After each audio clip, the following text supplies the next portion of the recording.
Job done. Again, the ultimate evil's army stood before the gate. Ultimately, however, it was not the Horde who stood before King's Ending, but the chaotic evil and its flame. It was time. The troops of the absolute evil had driven the Alliance back to their capital. Once upon a time, there was a kingdom full of flowers and rainbows, where the sun shone all the time and there was loads of that goody-goody, lovey-dovey good people stuff going on.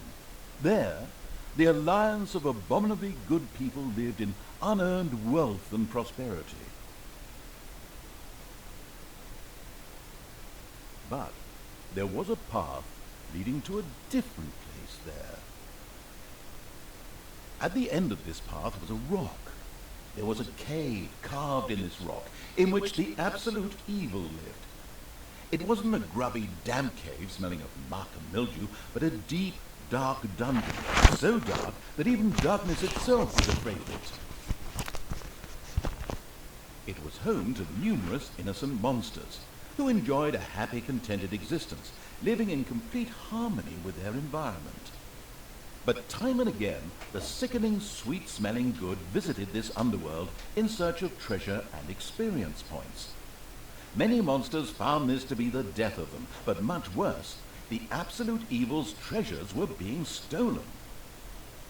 One day, just as a few more heroes had finished plundering its dungeon, the absolute evil decided it had had enough, and decided to do something new, something quite monstrous. Go to the surface. The Alliance tried to resist, but the approaching Horde just flowed over them like an angry wave of axes, teeth, and bad breath. After numerous unrelenting battles, the absolute evil finally stood before the Alliance's capital, King's Ending.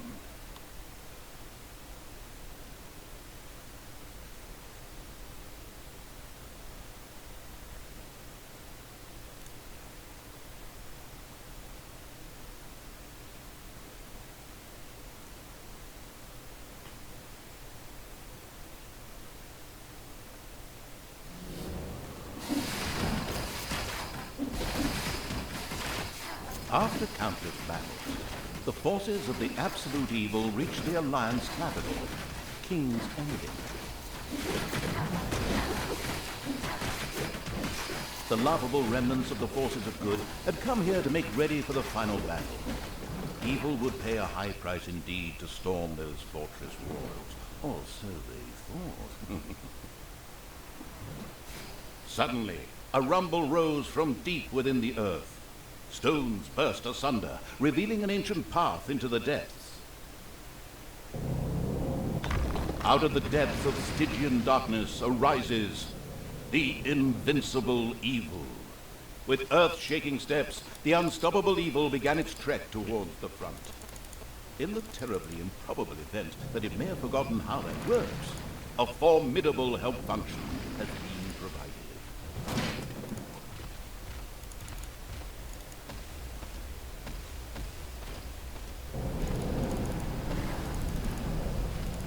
Even the forest could not withstand the aura of the ultimate evil, and beat a hasty retreat.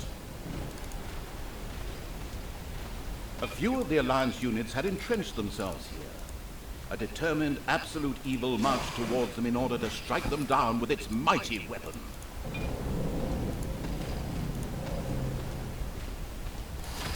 The absolute evil had discovered a medal. These legendary awards ensured a creature could be made even more powerful. Only one downside: the creature could only wear one at a time. Eyes ablaze with greed, the insidious evil gazed upon the blood-drenched battlefield. Here the last defenders of good would die, and an age of evil begin. Projectiles from the Alliance's catapults darkened the skies, but the Horde's fighting skills were at their best in darkness, if they survived. Defeating good was as easy as taking candy from a baby for the unstoppable evil.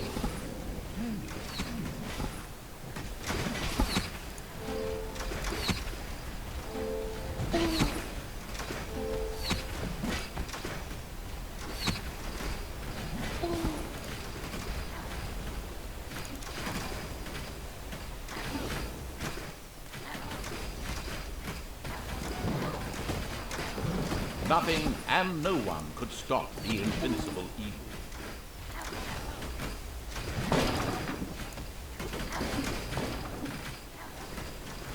The absolute evil destroyed the defenders' camp in the east with the greatest of ease. Now, only one tiny camp offers any resistance to the absurdly evil evil. Even that won't be able to hold out for much longer.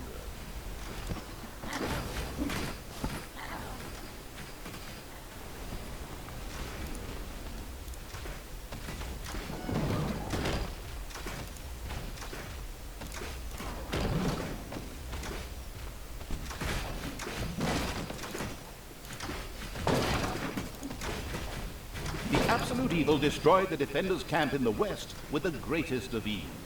The defenders in front of the city had been beaten to a pulp and defeated. Now the time had come to attack King's Ending. The final battle beckoned.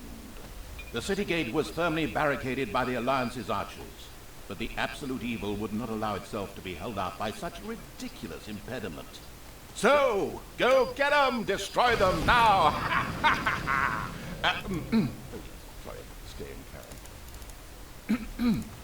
The absolute evil used its all-powerful magic to eliminate the archers and open the gate to the city. Using its legend, wait for it, dairy powers, the absolute evil destroyed the impediment with ease and simultaneously eliminated a whole group of defenders. The road to the capital was now clear. The absolute evil did not hesitate for even 1 nanosecond. The insidious evil entered King's Ending.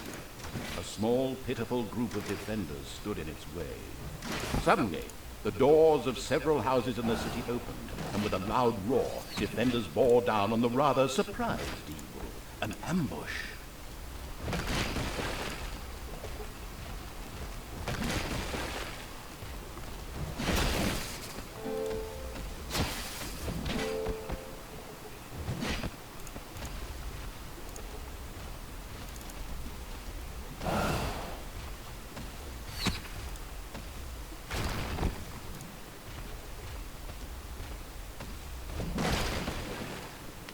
The invincible evil had crushed the defenders. King's Ending had been defeated. At least, that's what it thought.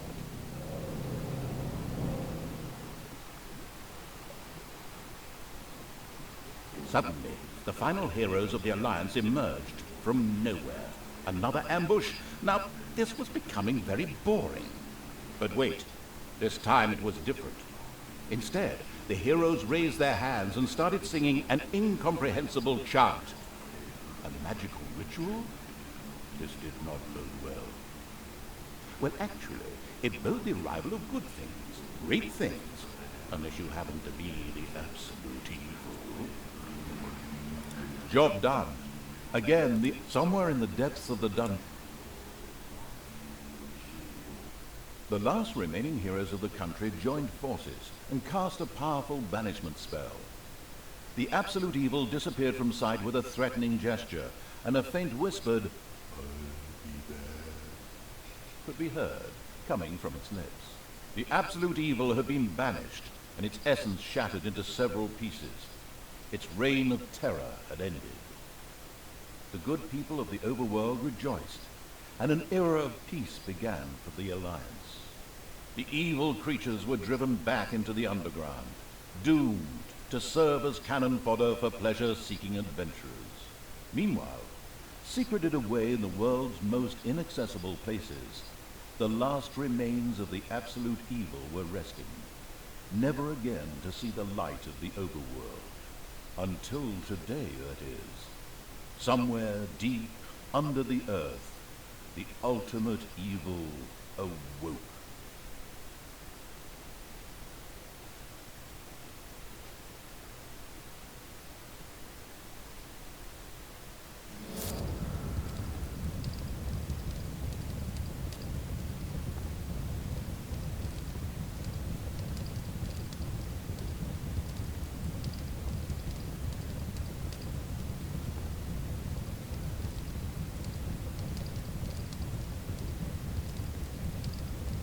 And the hand of terror arose, controlled by the ultimate evil. Come on, Hand of Terror, arise, damn you! Methinks that exploring the surrounding area would be a sensible strategy. However, to do this, light would be required.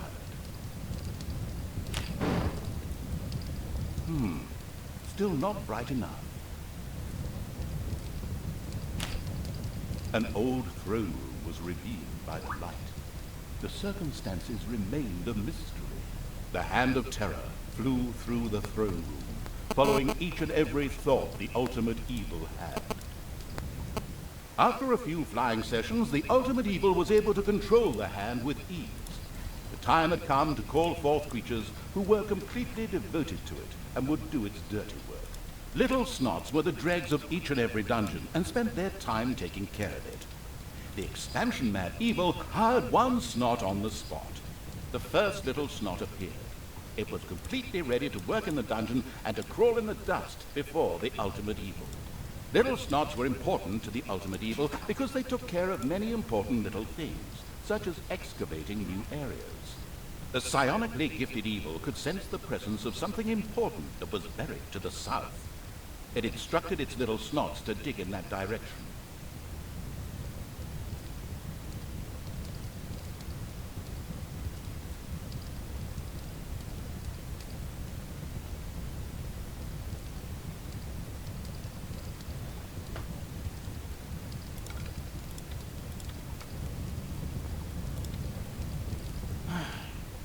Good grief. Have you ever played a game? Please select the highlighted area. As quick as a fart, the little Snot made his way to the marked position and began to dig.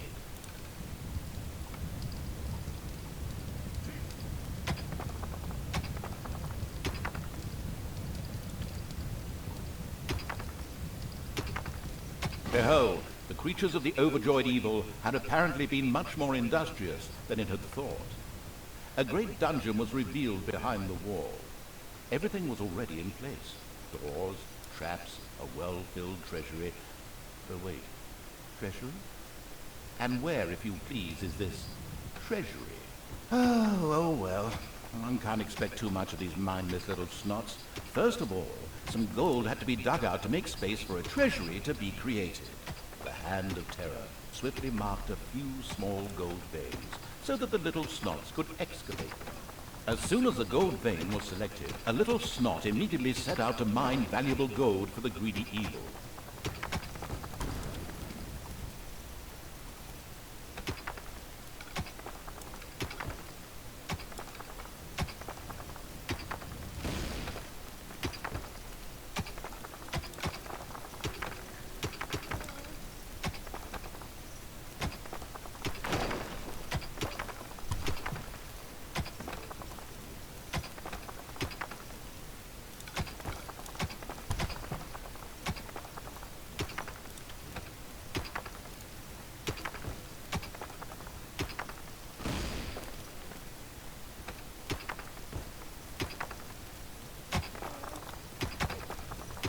Once most of the gold had been mined, the Hand of Terror quickly created a treasury on the spot so that the precious metal could be safely stored. The clever evil mastered this task with flying colors. From now on, little Snots could use the treasury to store mined gold. It was then at the greedy evil's disposal whenever more rooms needed to be built or new creatures recruited. Little Snots were all well and good, but were too weak and cowardly to defend the dungeon. Since it was not able to defend itself, the ultimate evil would have to hire some orcs. But they would require food. Liquid food. Well, beer to be precise. So the next important thing to build was a brewery. And that would require some space to be created. The ultimate evil had the feeling that its servants were not really putting their backs into the work. Might a hearty slap from the Hand of Terror change that?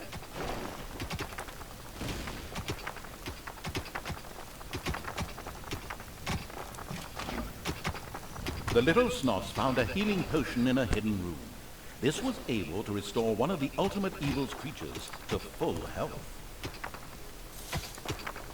There was now an area cleared for the brewery site, and with quick finger snaps from the Hand of Terror, the room stood ready. excellent, but the recently built brewery lacked a brewing copper. With a sigh of resignation, the overworked Evil set about taking care of that too. The hard-working Evil effortlessly built a brewing copper so that delicious beer could be brewed as soon as possible. One of the little snots started working on the brewing copper. The nostalgic Evil banished all thoughts of Oktoberfest and brass bands. Those would have to wait. More important tasks had to be completed first.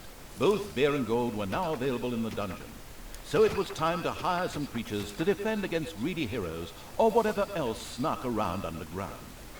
At present, it was only simple orcs declaring undying loyalty to the ultimate Evil. The rest of the horde was scattered to the winds. Orcs were defensive, close combat specialists, capable of dealing with many opponents. However, they were very vulnerable to ranged attacks. It's payday. An eerie gong rang through the halls. It did not bode well for the ultimate Evil's treasury stocks, for at each sounding of the gong, the creatures would collect their undeserved wages. However, there was little it could do about this, as it was chained to the throne. Thus, it had to give free rein to its servants' desires. For the time being, at least. The dungeon of the expansion-mad Evil grew and prospered, but unfortunately, it had reached the maximum possible population it could currently manage. Now a creature would have to be thrown into the bottomless pit before any others could be brought in.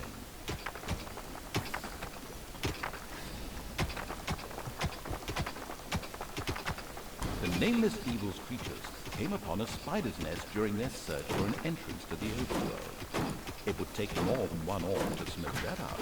The abysmal Evil used the Hand of Terror to grab several of the creatures that were still completely inexperienced at fighting, and threw them onto the spider's nest.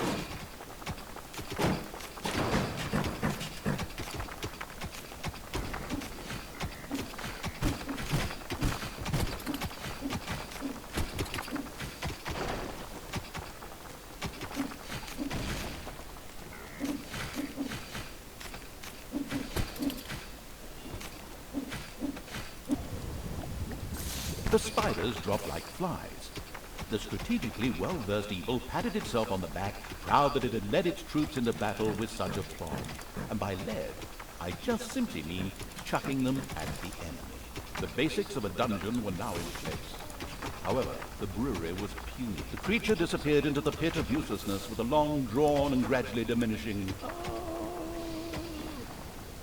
This particular act of wickedness brought a smile to the face of the ultimate Evil. One louse-infested orc crawled up from the depths and declared allegiance to the ultimate Evil. The first step towards the creation of a powerful army had been taken. The profound Evil had had enough of dungeon sightseeing and now wanted to move to the surface to try a dish that is best served cold. Revenge. Some Alliance members were bound to be guarding the entrance to the overworld. A fine appetizer for a vengeful Evil.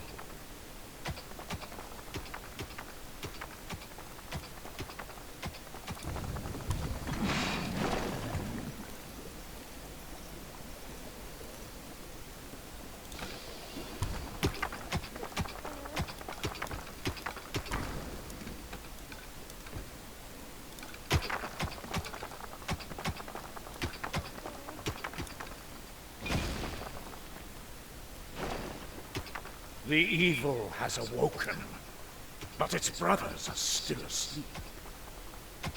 Huh? What on earth was that? That's not in my script. What a weirdo. No matter. We'd better get back to concentrating on the dungeon.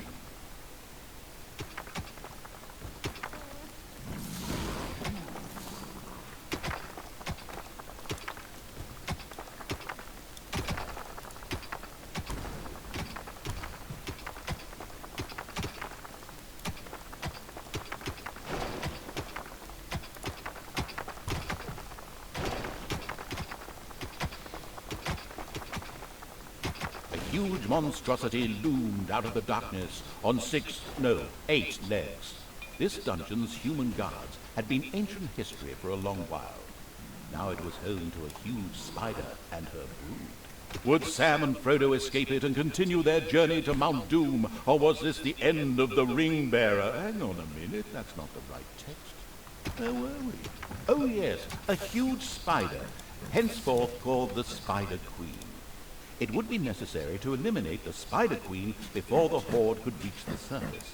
The Spider Queen sent forth a wave of her children. Of course, the ultimate evil was fully aware of this danger and immediately prepared to defend itself against them. At least, that's what I heard.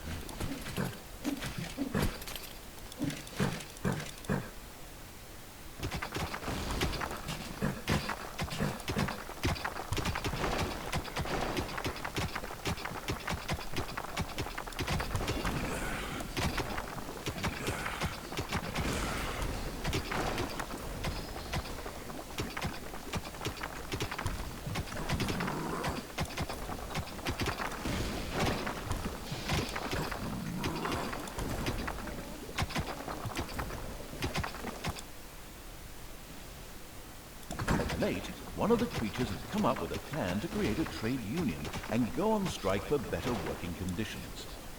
Once he remembered exactly what the ultimate evil would do to him, the idea was quickly shelved.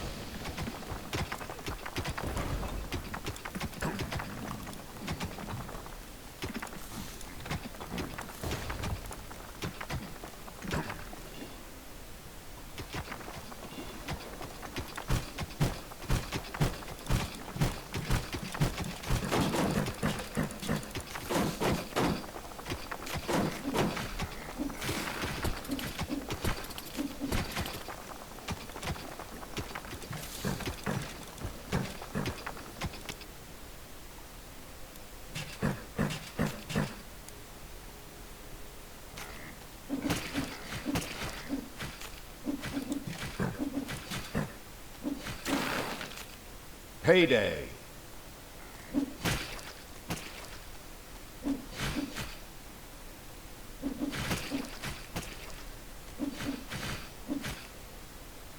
The vile perversion, once called the Spider Queen, had nothing more with which she could fight the horde. Later, the sensitive evil would have her innards made into a lava lamp. The way to the surface was open. Now it was time to put those vengeance plans into practice.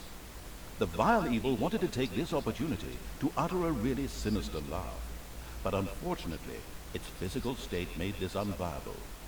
Instead, it asked the narrator to do a bit of sinister laughter on its behalf. Oh well, here goes. Deep breath. Job done. Somewhere once the ultimate evil...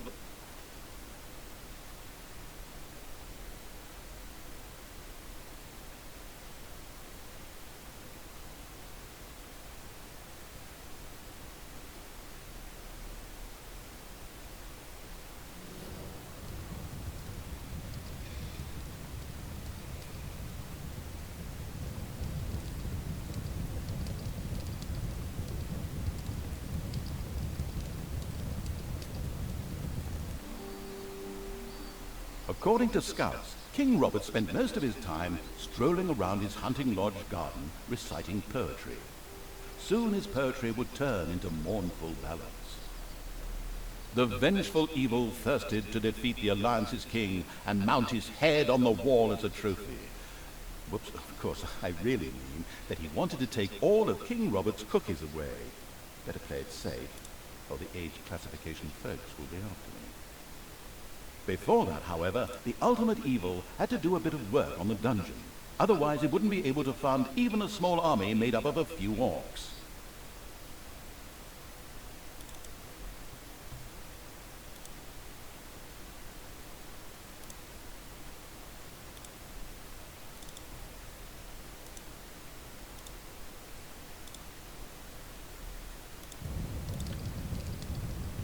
The warmongering evil had hired the first orc.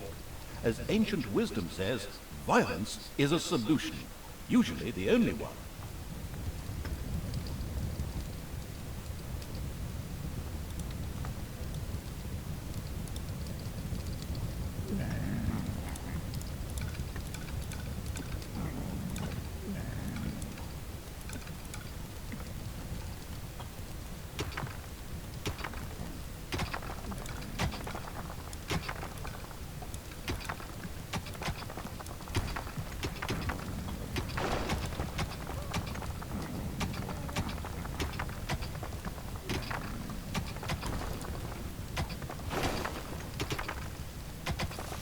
first treasury was completed. Soon Greedy Evil's little snots would fill it with gold. You know the golden rule, right? Whoever has the gold makes the rules. The steady pounding in the rocks had given rise to overworld rumors of a new dungeon. A group of heroes set out to plunder its riches, and the ultimate evil was already looking forward to this visit.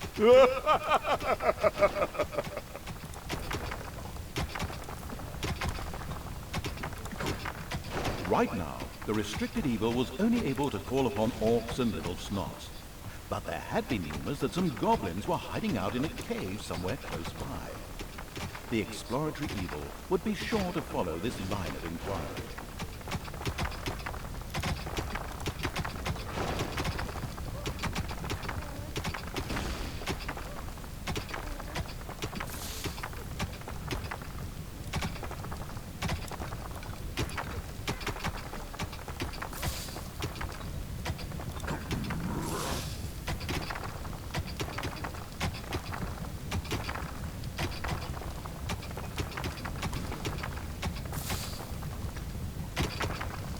Another orc entered the service of the military-savvy evil. The horde was growing and prospering.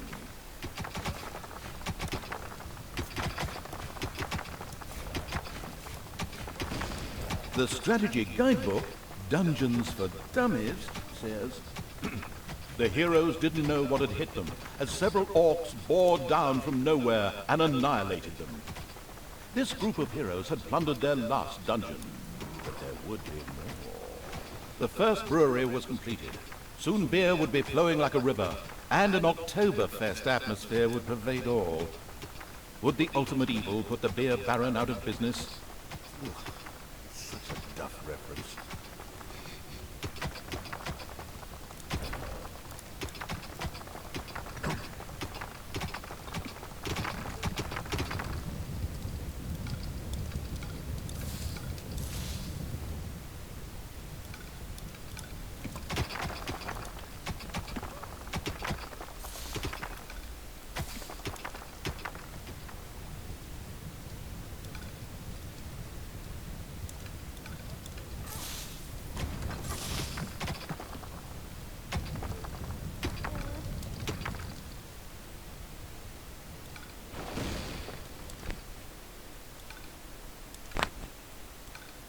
The ultimate evil should never forget to keep a watchful eye on its beer and gold stores.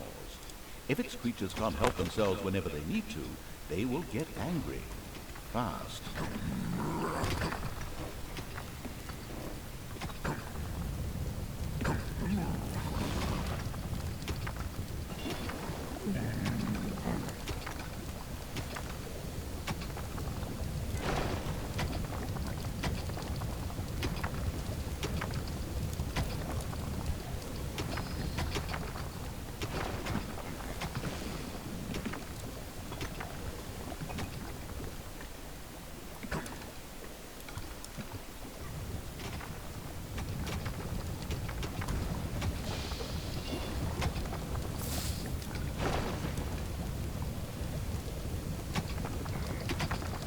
There are enemies in your dungeon.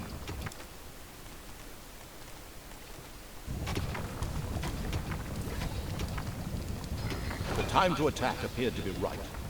On the surface, in the tavern of a small, miserable village, some adventurers gathered. They were acquiring Dutch courage for their visit to the dungeon by downing several beers. The dungeon had to be destroyed.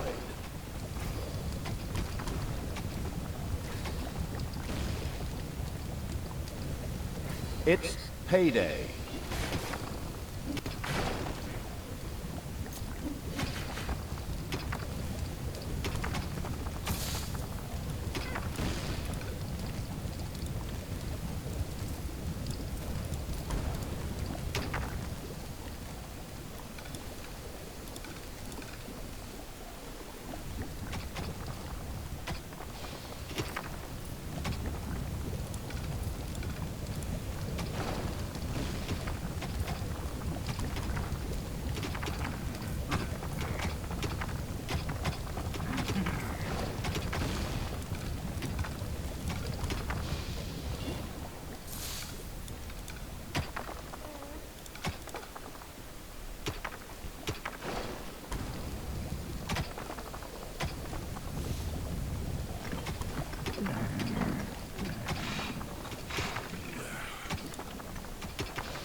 Defend the throne room.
There are enemies in your dungeon.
But that poor bunny.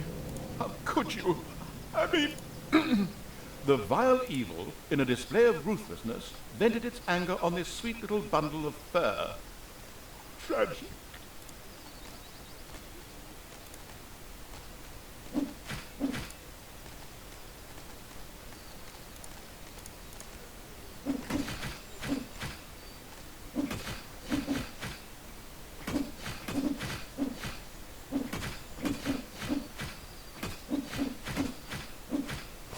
Payday.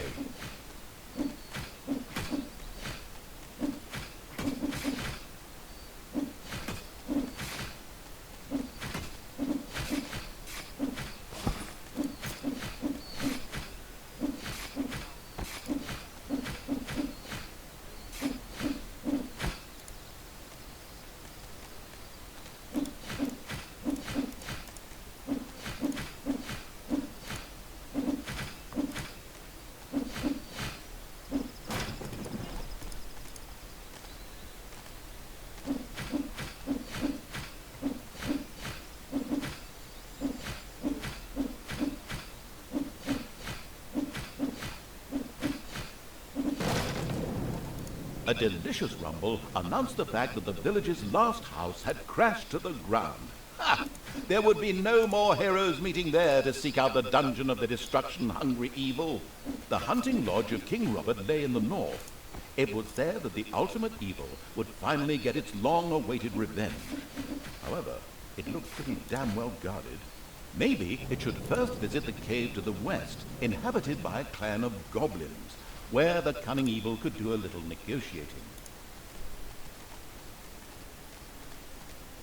The goblin leader prostrated himself joyfully before the ultimate evil, and immediately dispatched 2 goblins into its dungeon with a few plans for a new room, a tinkerer's cave. This was built as quickly as possible.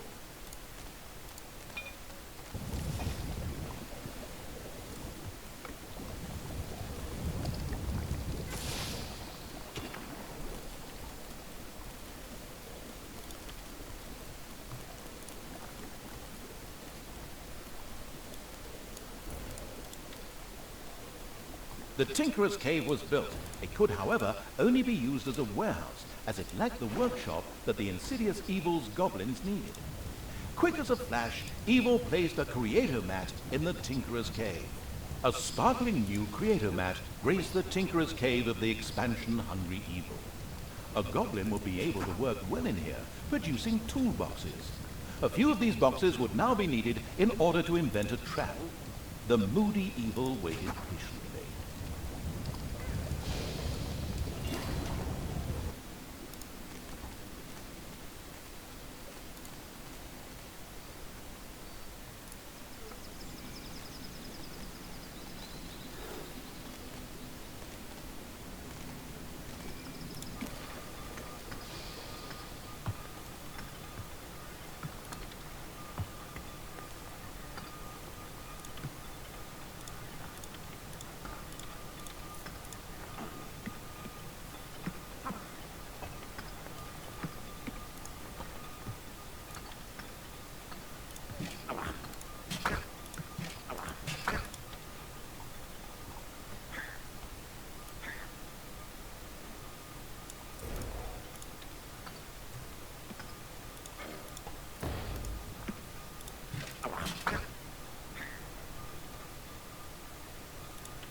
As cowardly as the goblins were, their creativity more than made up for this.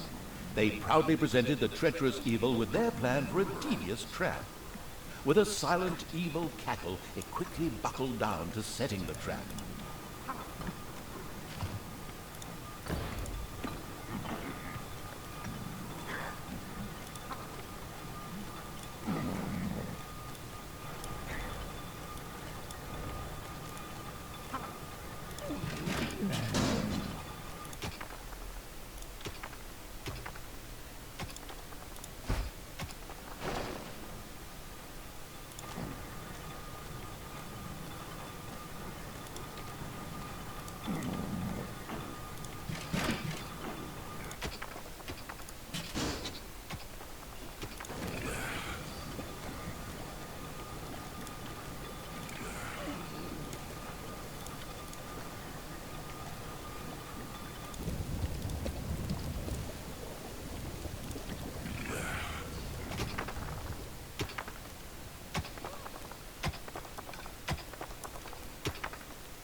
It's payday.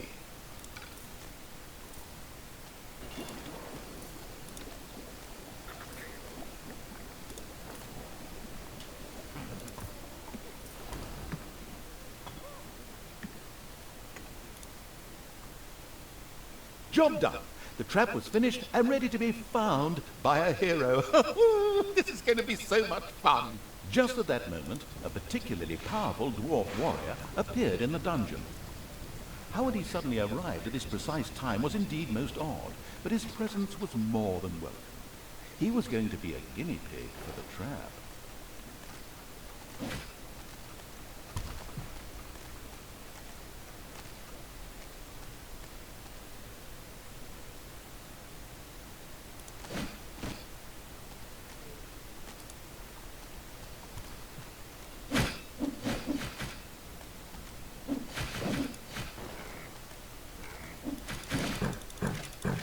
There are enemies in your dungeon.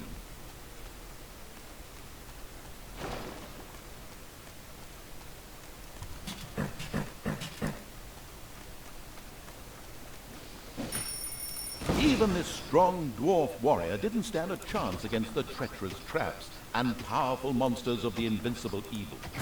He bit the dust. So much for a game of dwarves. The dungeon's defenses were now clearly much improved, but the hunting lodge still remained well protected and impregnable. There was nothing that the ultimate evil could do. The task was impossible. So the evil withdrew bent and broken, let feelings of revenge ebb away, and instead took up looking after those cute, teeny-weeny trees. What are they called again? Bonsai, yes, that's it. The end. Pretty unsatisfactory, huh? Of course, that wasn't the end. In reality, the indefatigable evil paid the Goblin Cave another little visit. The Goblin leader would hopefully spit out something useful after a few more slabs.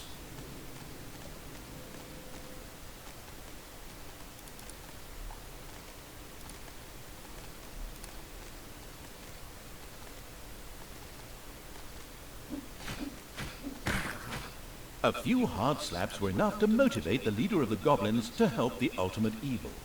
As it transpired, there was an old tunnel which had been previously used as an escape route. This connected the Goblin Cave with the vaults of the hunting lodge. The goblin leader voluntarily made a goblin assassin available to the hard-hitting evil to help infiltrate the lodge.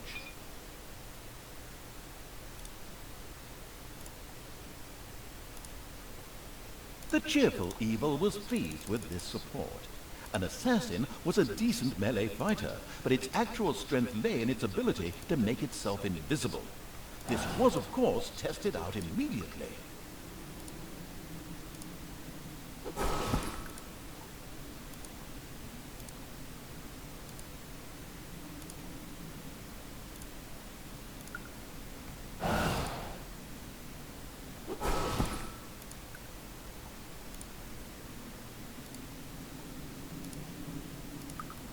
Despite the powerful invisibility skill, it was advisable for the ultimate evil to be cautious.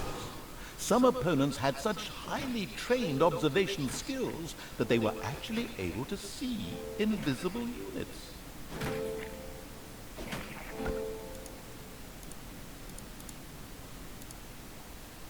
A locked door prevented the assassin from progressing. It would have taken a long time for him to have opened it with sheer brute force using weaponry. Thankfully, he had a suitable skill with which he could deactivate doors, and more importantly, traps.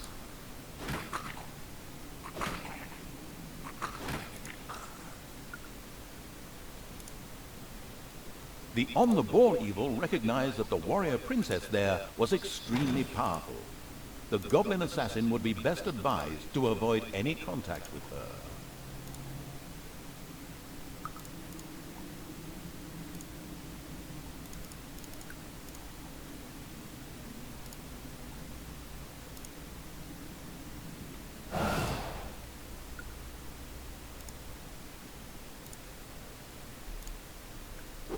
Enemies have entered the dungeon.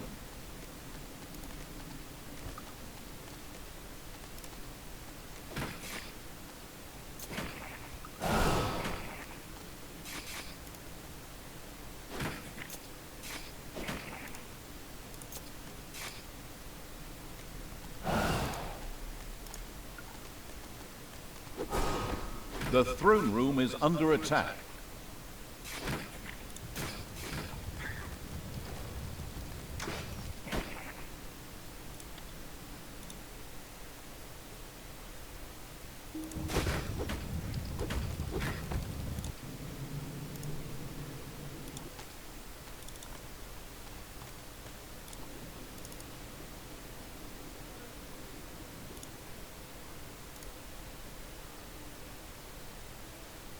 Defend the throne room.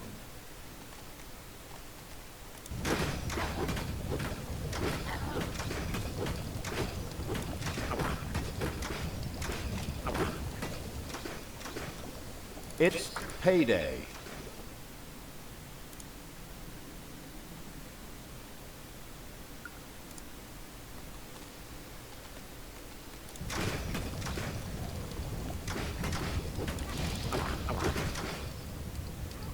Defend the throne room.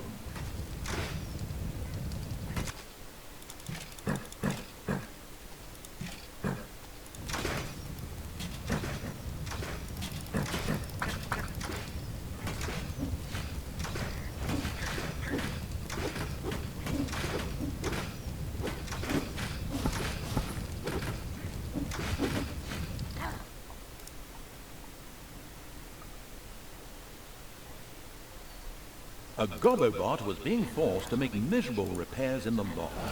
A brief feeling of what it thought might be sympathy passed through the sensitive evil, but this actually turned out to be a mighty belch. Naturally, it would free the useful Gobobot anyway.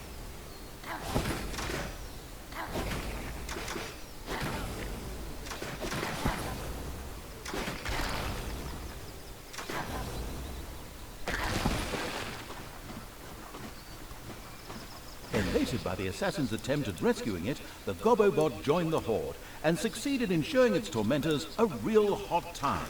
Its ability to more or less ignore ranged damage and set fire to large areas would come in very handy.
The hunting lodge was completely destroyed. The vengeful evil gave itself a very self-satisfied pat on the back. The time was right to concentrate on King Robert. He was in his renowned garden reciting his much less renowned love poems. The lyrically challenged evil had no time for poetry and would soon make this tangibly clear to him. The charitable evil had researched the hospital. This would enable its units to quickly recover from their injuries, once it had been built, that is.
Payday.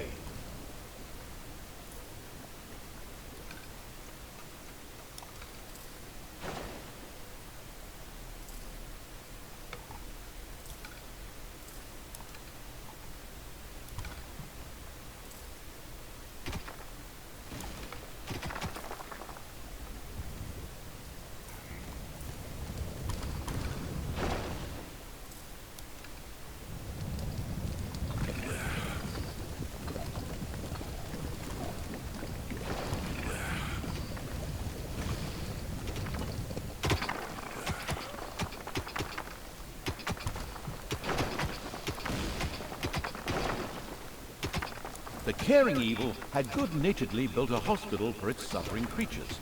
It, however, still lacked a hospital bed. Little Snots would then bring any units there that had been injured in the dungeon. The first hospital bed had been built. Wounded units could now be healed in the hospital. Little Snots would also be able to bring defeated creatures here so that they could be nursed back to health.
The Horde came across a stray goblin by the roadside, who apparently constituted the sad remains of one of the hunting lodge's attack units. This miserable being joined the army of the powerful evil with a grateful whimper.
The king was accompanied by a pixie who was able to cast powerful healing magic.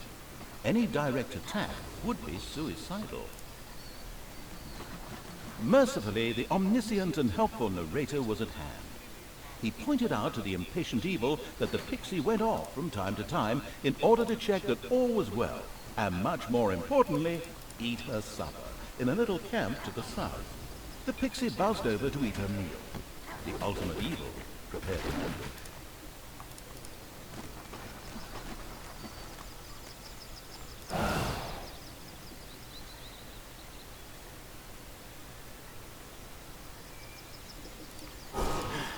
One would think the killing a fragile flying being wouldn't be rocket science.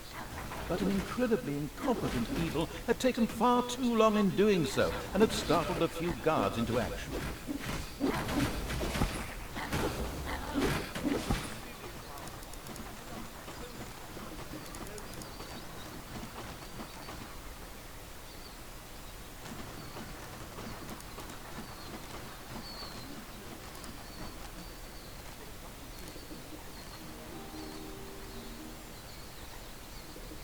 Payday.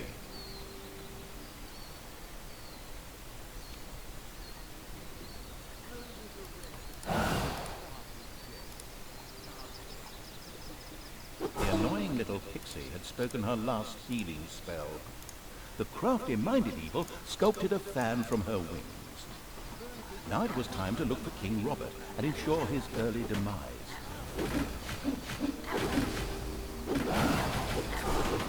King Robert fell, and the ultimate evil had received its well-deserved revenge. But there were still many more heroes out there who deserved to bite the dust. Their time would come. Job done. Once the demigod...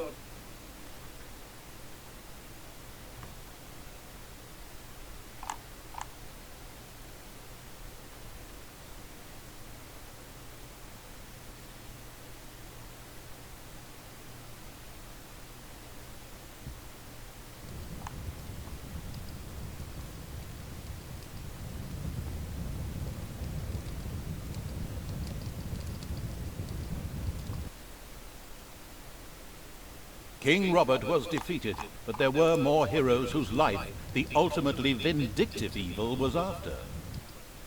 Here in the swamplands, the demigod Krotos was just leading the Alliance's troops against feral Naga clans.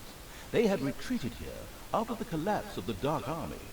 It would seem sensible to first strike an alliance with these Nagas before the impatient evil squared up against Krotos.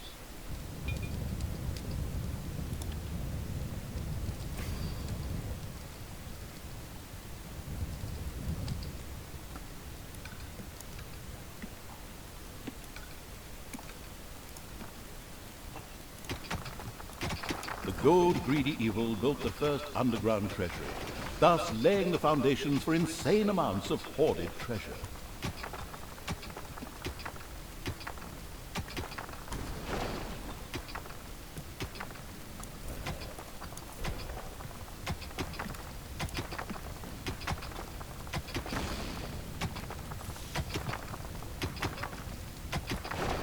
The first brewery was built underground. Later, orcs and goblins would get obscenely drunk there, and then meander through the dungeons, slurring their words and singing lewd songs.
the Alliance had discovered the presence of the ultimate evil. This had nothing to do with a tip-off from a certain narrator who wanted to increase the tension. It was pure coincidence. The good people responded, as you might expect, with a direct attack on the dungeon.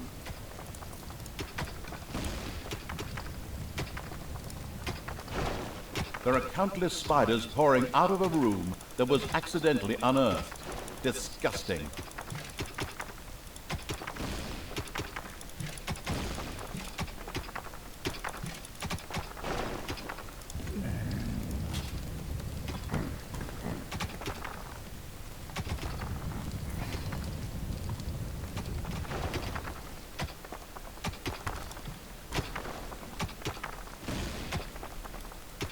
A tinkerer's cave had been built. Soon, traps and doors in the dungeon would make any would-be hero's life more tricky.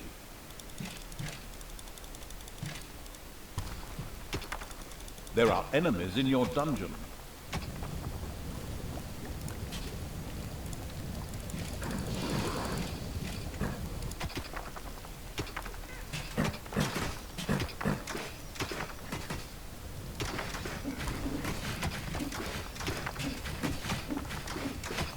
Pleased Evil's hard-working goblins had made plans for a new room, a guard room. There, creatures could patrol and keep a lookout for heroes. Immediately, the ultimate evil got down to having this room researched.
Some creatures had been hiding in a secret room. They joined the ultimate evil.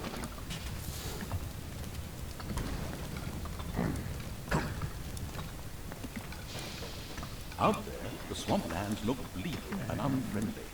Not an area Charlie would surf in.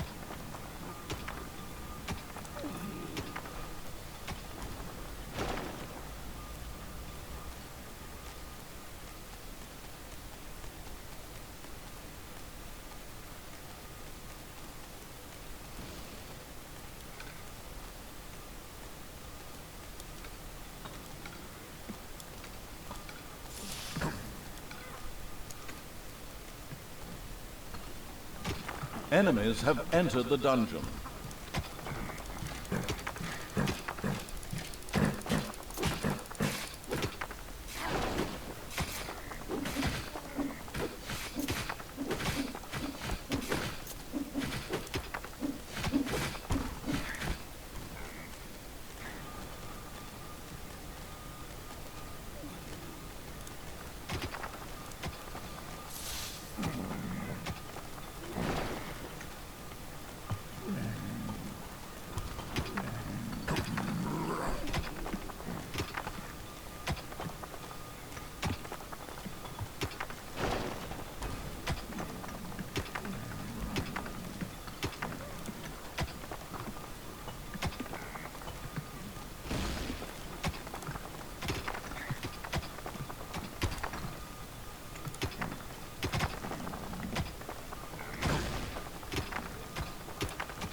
From the Dungeons Tools Strategy Guide, Nagas are ranged units and can detect invisible creatures.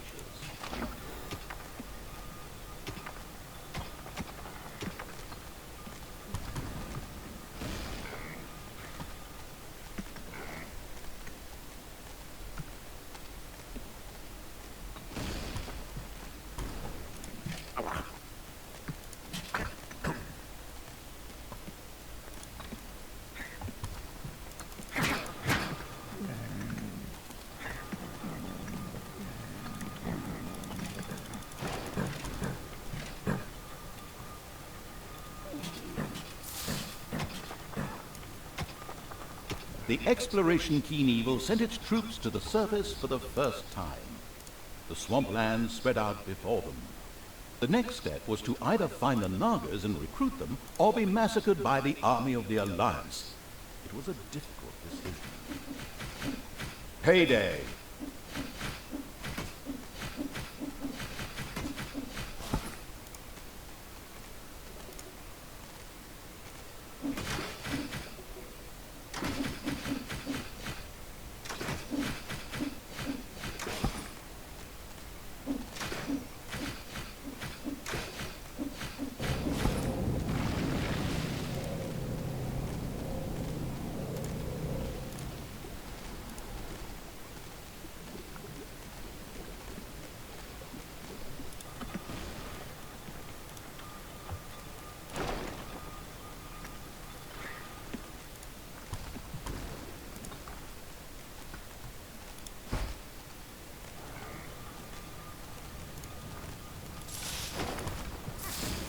There are enemies in your dungeon.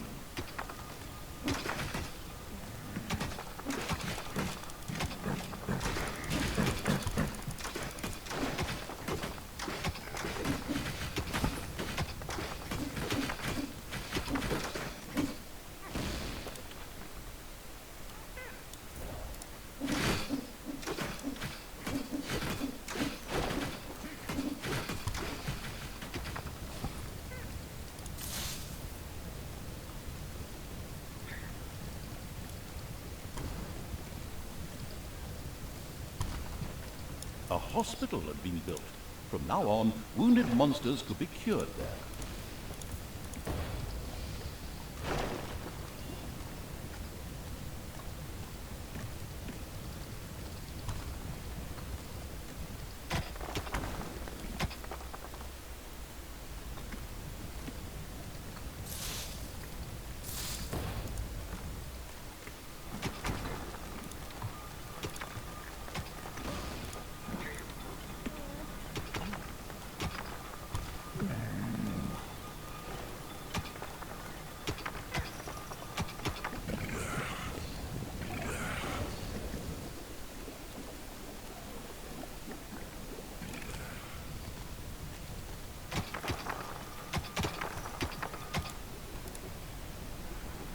The fingers of a goblin devoted to the unspeakably evil impatiently tapped on the workbench. He was still awaiting orders to begin researching the guard room. Of course, he did it behind the lame evil's back, as, after all, he didn't want the hand of terror to torture him in a most unpleasant way.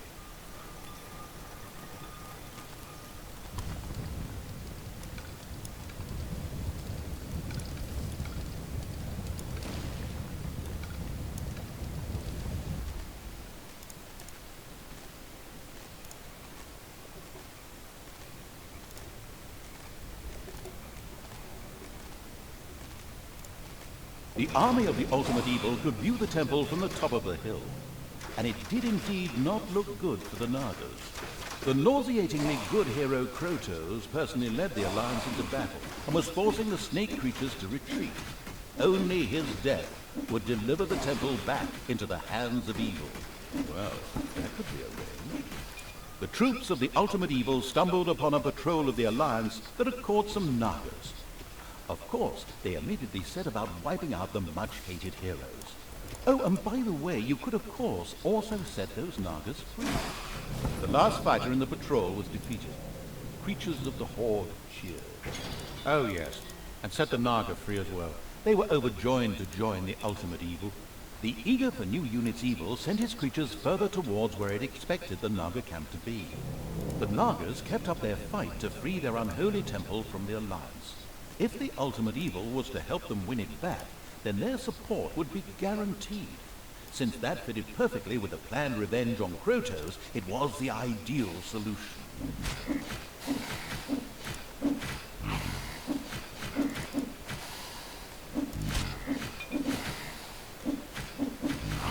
The approaching horde startled a few animals. Dinner.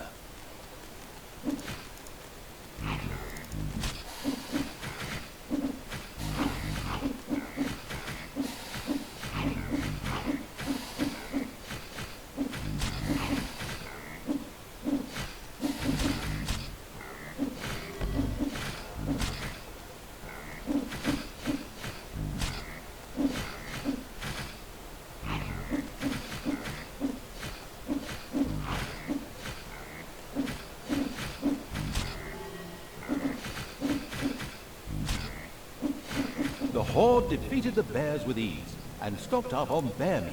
However, as bear meat is not actually a resource in the game, this was utterly irrelevant.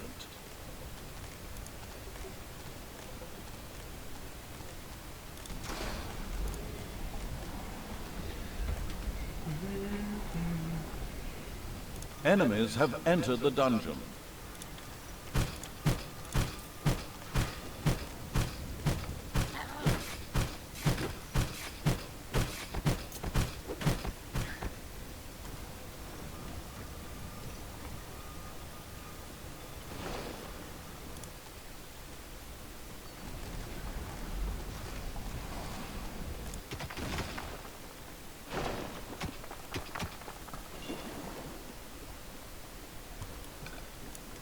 It's payday.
Some creatures had been hiding in a secret room.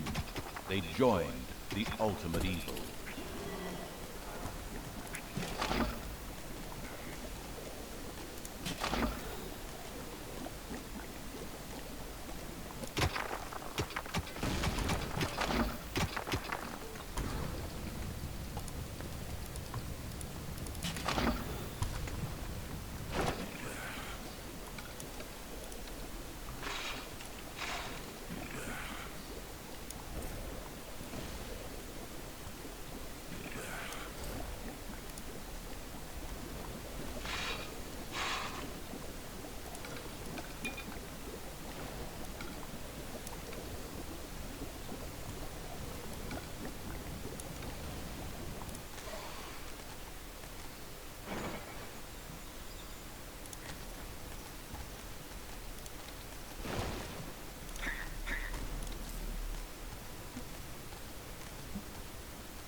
Enemies have entered the dungeon.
Payday.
Enemies have entered the dungeon.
there are countless spiders pouring out of a room that was accidentally unearthed. Disgusting. A small group of Alliance troops had gathered here. The presence of the Nagas ensured that the all-seeing evil could see even the cloaked units.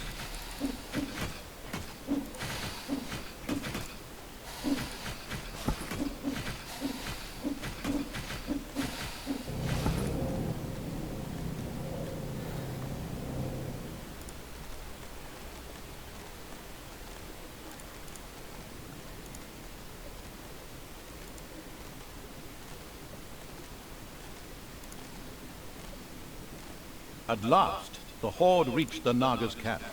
They were not able to offer the ultimate evil much help. However, they spoke of an artifact that was hidden deep down in the mountain. It would make defeating the Alliance a piece of cake. The Nagas opened a portal to the artifact using their ancient magic. The insidious evil debated briefly whether it was worth the risk. Finally, however, it decided it was only a question of its creatures' lives, and of course, the ultimate evil didn't give a toss about them. The Horde had passed through the Naga portal and found themselves in an old altar chamber, in the center of which lay a very ancient-looking object. This had to be the artifact. Some creatures appeared to be guarding it.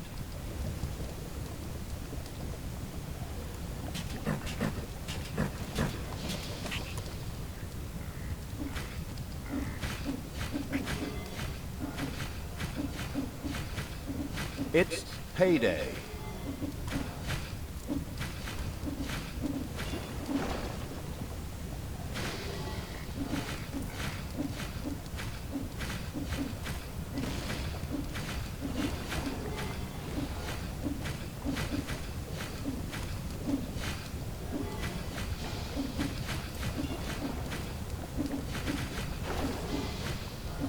There are enemies in your dungeon. There were still a few guards merrily dancing around the artifact. These had to be removed. Once the artifact guards were eliminated, the artifact began to glow. It almost seemed to be waiting to be picked up. It looked as if the artifact would fit perfectly into the mysterious altar base that lay deep within the dungeon of the ultimate evil. Maybe it would be a good idea to place it there. The artifact was currently lifeless. It needed some magic. The next task for the expanding evil's creatures was to expose some mana crystals. This mana would be necessary to charge the artifact up.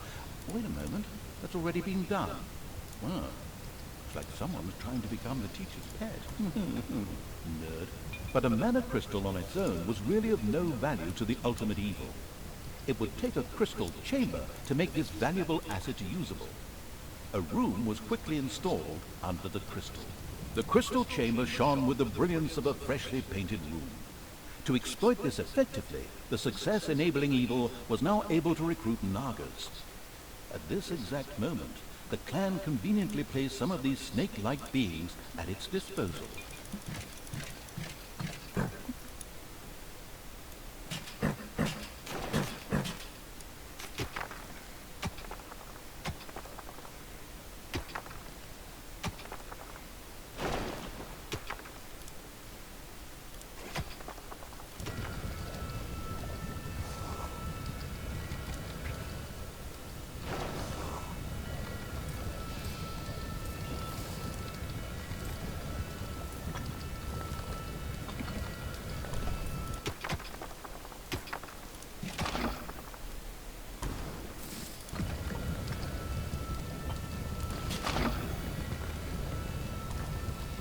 Apparently, it had not escaped the notice of the Alliance's magicians that something disturbing was going on in the underground. So they decided to mount powerful attacks on the dungeon. But the ultimate evil had been warned. That's what I'm doing right now, by the way, and created such a formidable defense that it would have brought tears to the eyes of any tower defense player.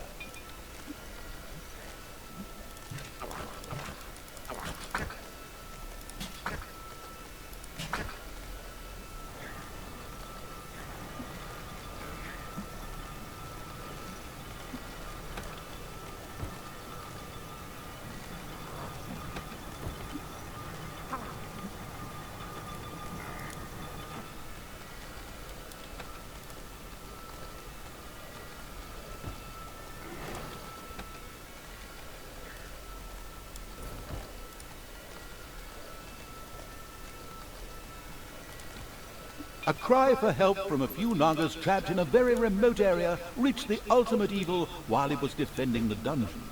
Maybe they could be saved by using a spell, which was ready to be unlocked in the crystal chamber.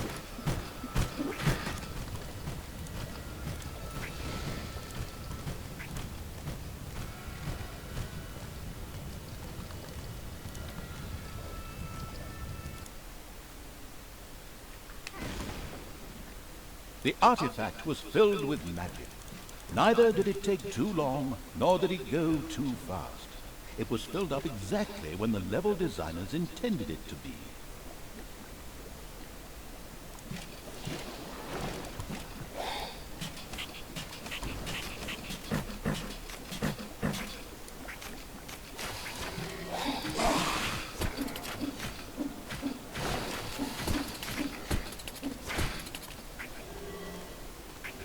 Some creatures had been hiding in a secret room.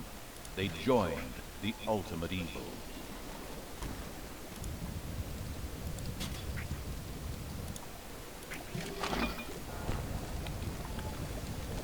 The wave-by-wave tactics of the Alliance had so far proven unsuccessful. So, a strategic genius had decided to open up a second entrance to the underground in order to send, well, wave after wave of units into the dungeon.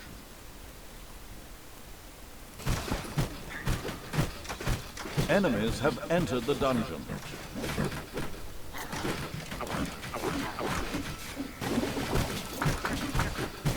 Slowly, but surely, the artifact filled itself up with magic.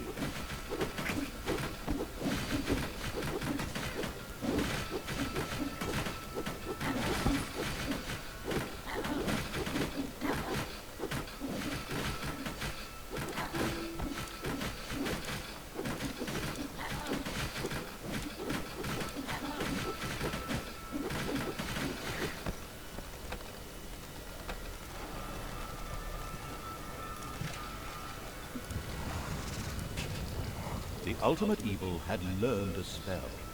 This would enable the Nagas to be rescued. It immediately set about doing so. It's payday.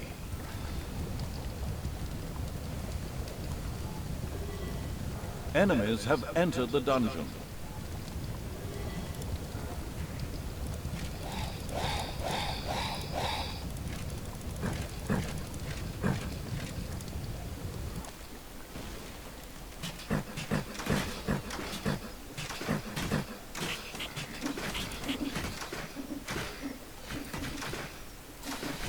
The artifact continued being loaded with magic.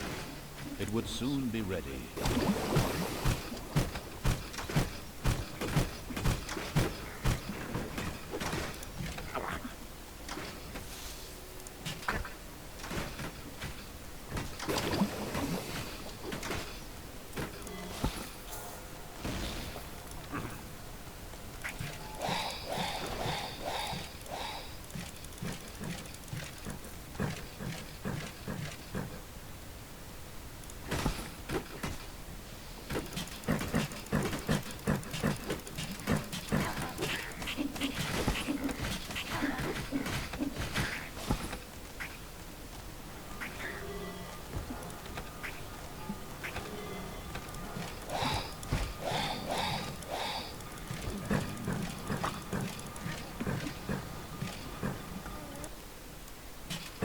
The artifact was almost bursting with energy. It was now producing mana independently and ready to stand by the ultimate evil's side in the battle for the temple. It also gave the ultimate evil access to a few more magic spells. Now it was time to take the temple and destroy Krotos. The ultimate evil gathered all the troops together to attack in one devastating wave.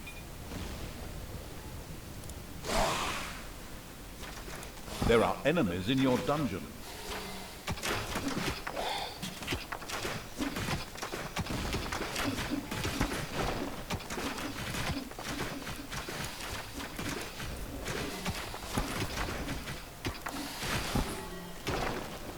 Enemies have entered the dungeon.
There are enemies in your dungeon.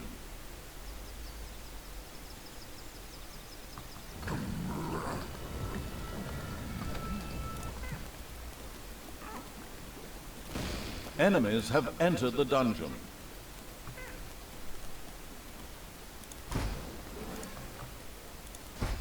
The ultimate evil has discovered a rat's nest.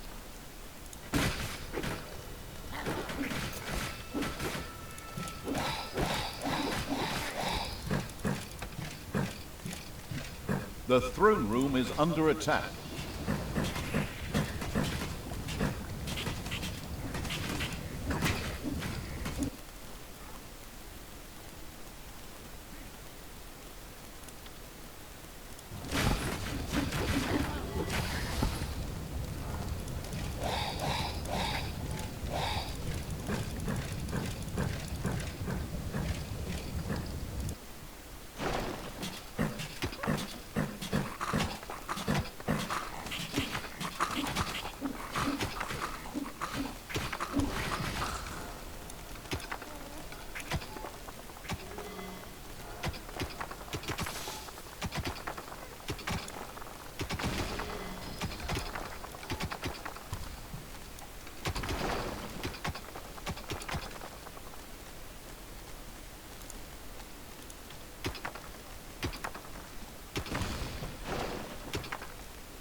Enemies have entered the dungeon.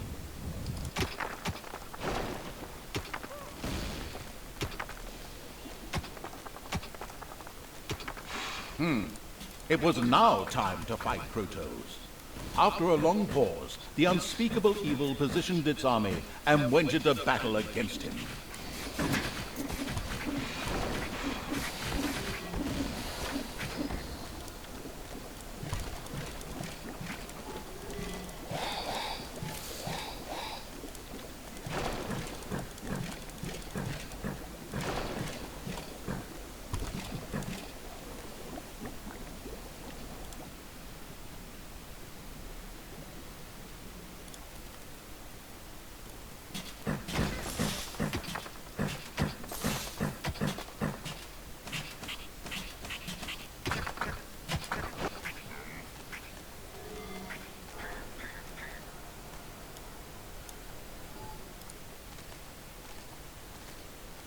The unspeakable evil's creatures approached the Alliance's camp. An impressive dam towered into the sky in the background. However, this path led to absolutely nowhere.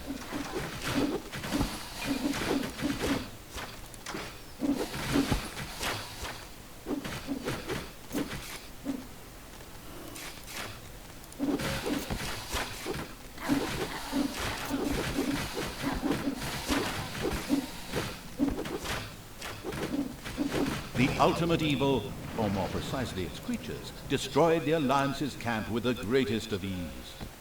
It considered having a luxury hotel for stressed dungeon managers built there.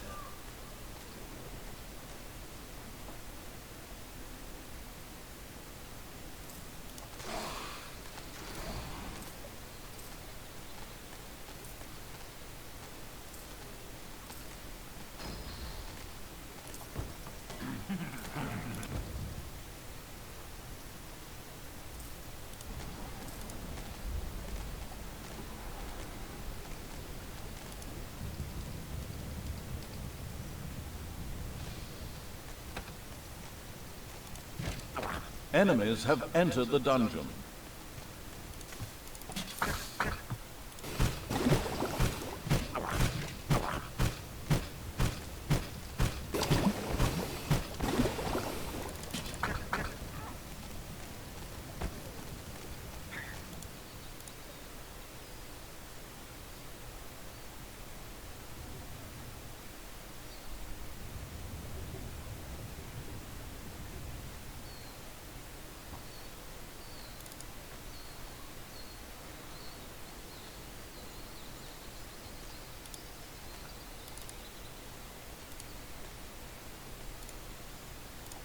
The creatures of a suspiciously suicidal evil made their way towards a treacherous apologies. I thought that the Horde would take a different path, because there is an ambush awaiting them here.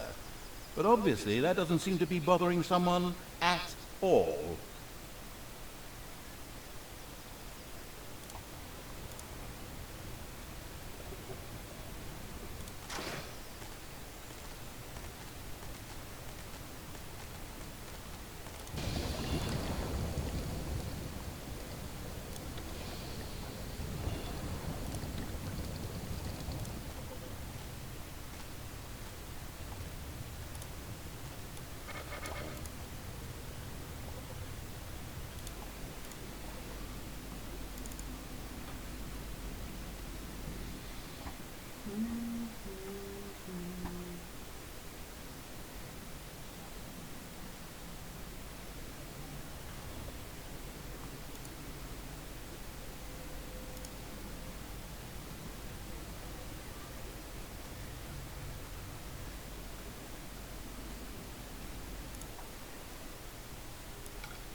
Together with its Naga allies, the army of the Ultimate Evil stormed the Naga Temple.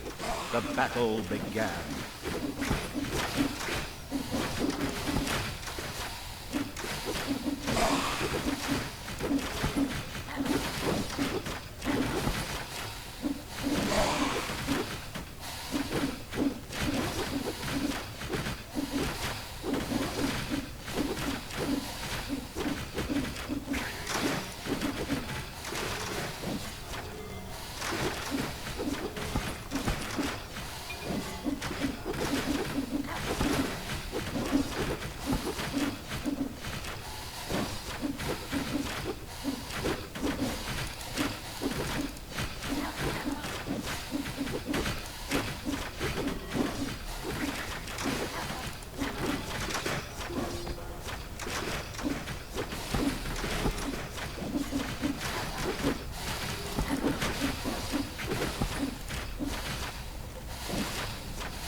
It wouldn't be long before Krotos was defeated. Just a few more blows and he would fall. Hey, wait! What do you think you're doing? Come back, you coward! I mean, seeing that defeat was inevitable, Krotos opted for a strategic retreat, leaving the temple in the Ultimate Evil's power. The gathered evilness then burst the nearby dam, and the Alliance's camp disappeared under waves of water with a very satisfactory gurgling sound.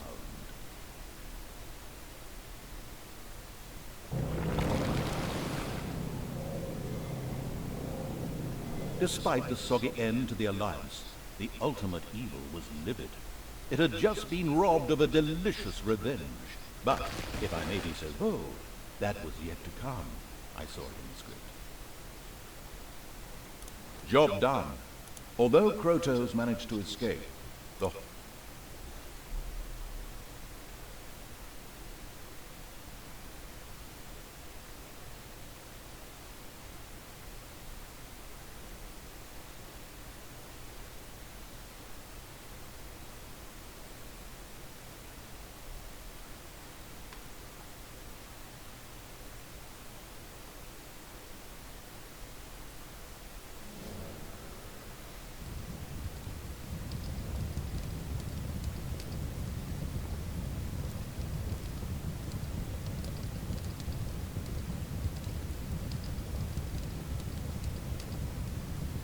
The Horde had grown impressively. Many goblins and Nagas had joined the military Evil's army, but Evil was still not satisfied. To evolve any further, a particularly vile act would be needed. There was an enchanting fairy-like being in these lands, whose goodness oozed out through its every pore. The death of the unicorn would inspire the Horde to even greater deeds. Moreover, its head would look really nice hung over the fireplace. However, this creature was not only strong, but it possessed an inner magic that could becalm even the most vicious orc and make it change allegiance. Help would be required in order to ensure the Horde wasn't transformed into a pathetic heap of flower-gathering hippies.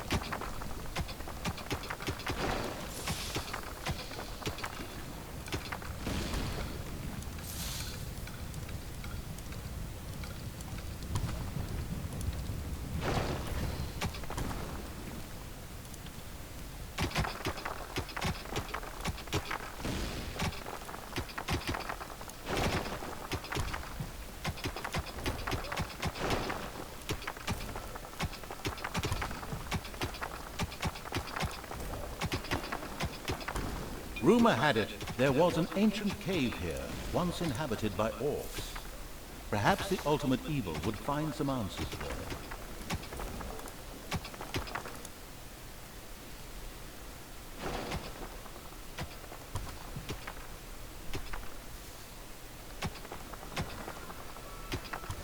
Some creatures had been hiding in a secret room. They joined the ultimate evil.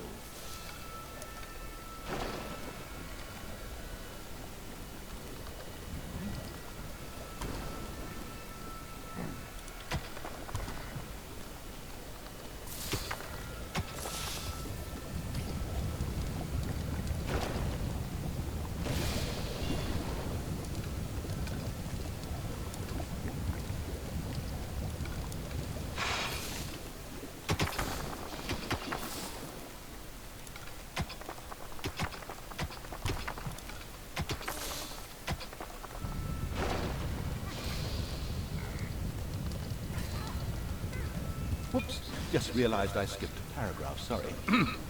There were 3 upwardly mobile alarm cities in the vicinity.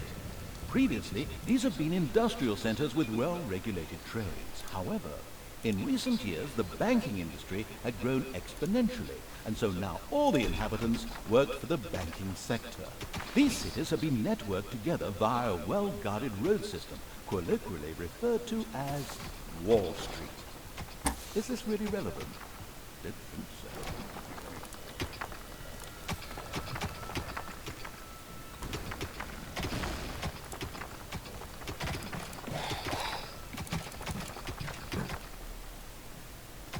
Some creatures had been hiding in a secret room. They joined the ultimate evil.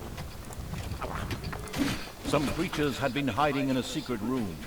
They joined the ultimate evil.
royal aid had reached one of the threatened banks in the shape of a gold-laden donkey.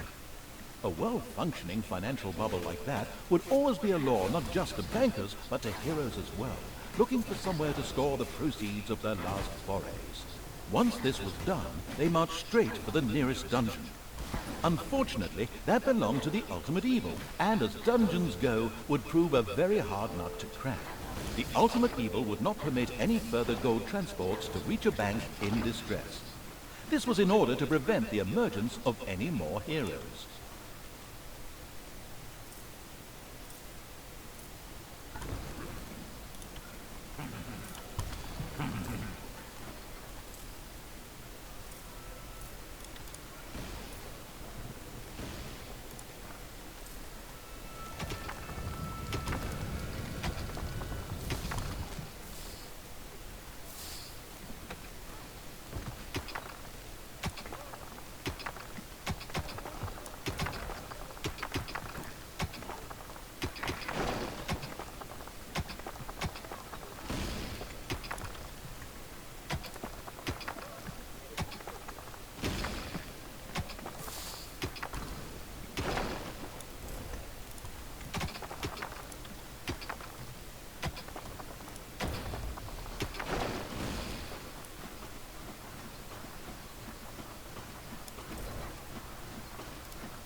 There are enemies in your dungeon.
Hopefully no one has arachnophobia.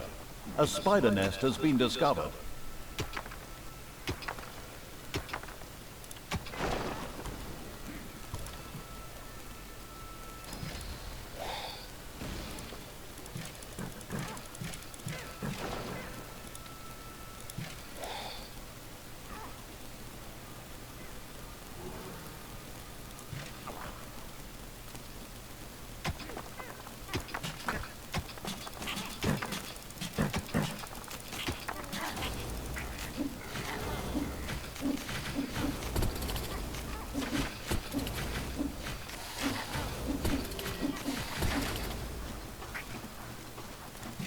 another bank required government help.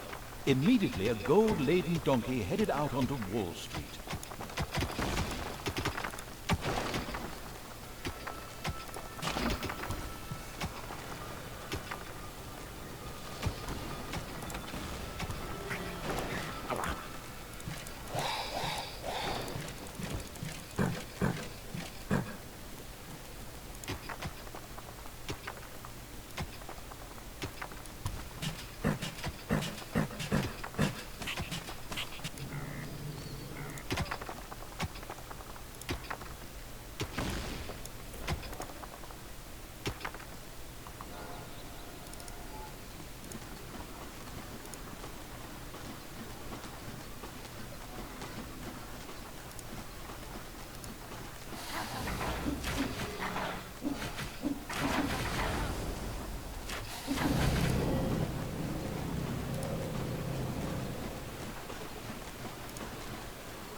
Payday.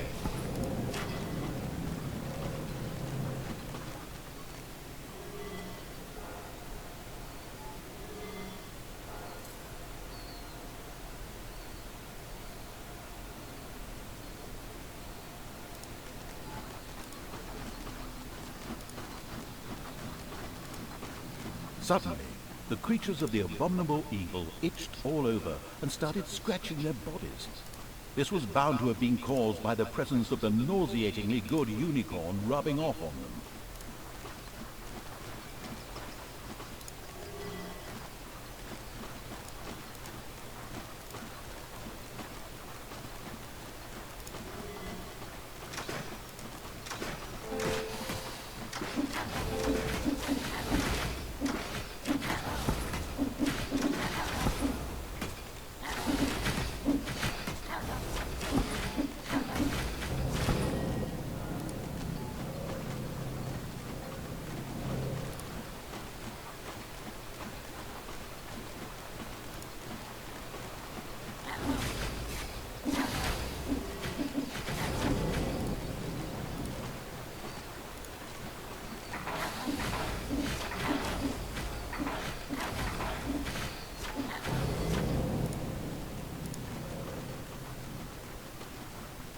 The creatures of the ultimate evil had discovered an entrance to the underground from the surface.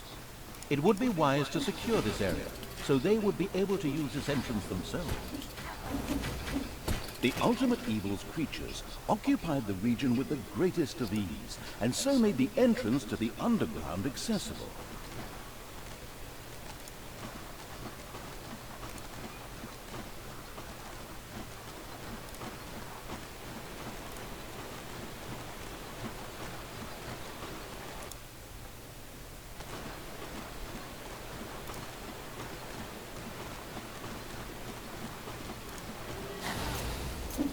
The entrance to the Old Orc Cave was in this area of the overworld.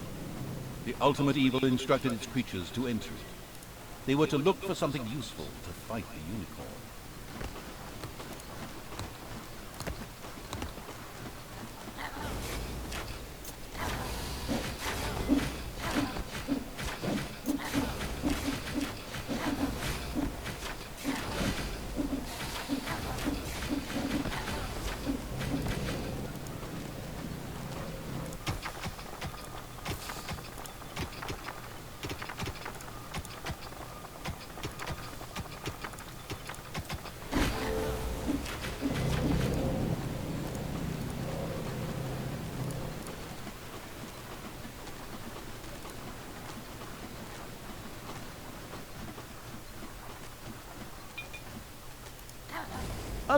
The creatures of the ultimate evil entered the Orc Cave, referred to as DF9 with trepidation.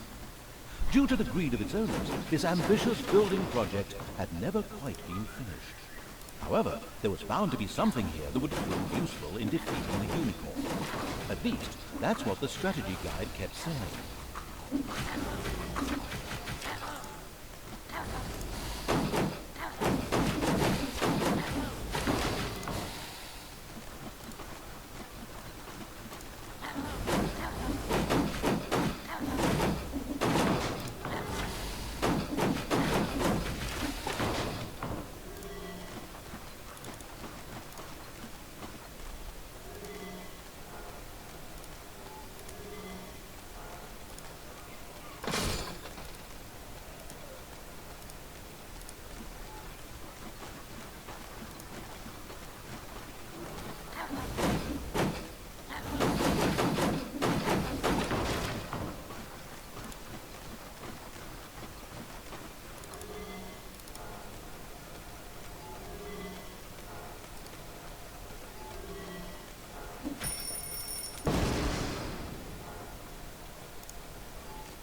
There are enemies in your dungeon.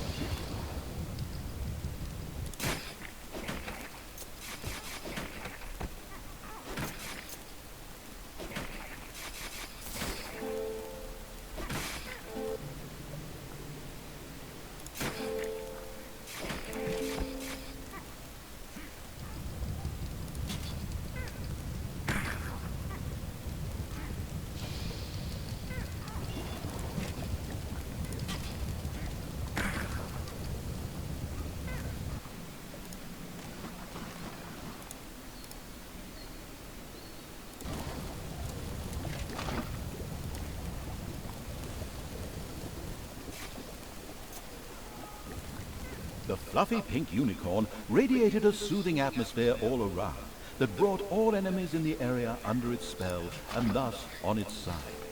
From now on, these formerly evil creatures would spend their time picking flowers and hugging trees.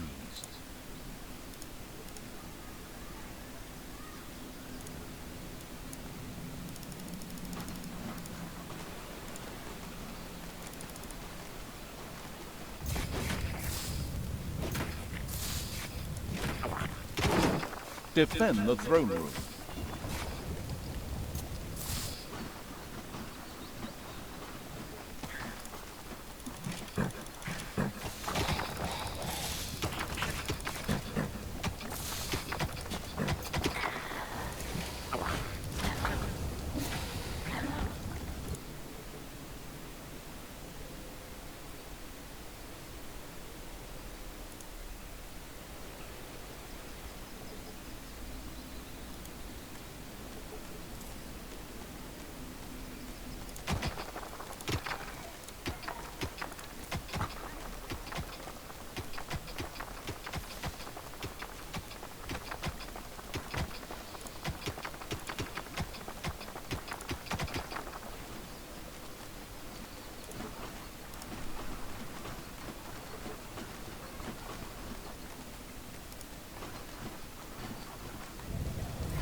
Once again, a banker got into difficulty and shouted loudly for government support.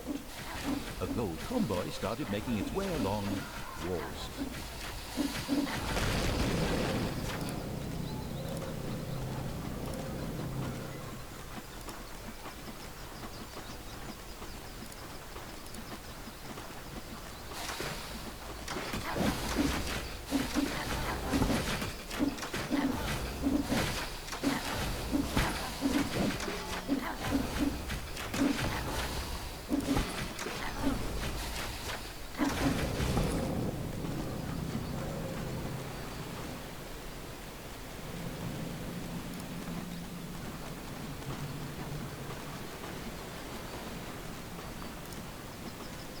Still dwarves making mischief somewhere in the underground. This would very soon be put to a stop.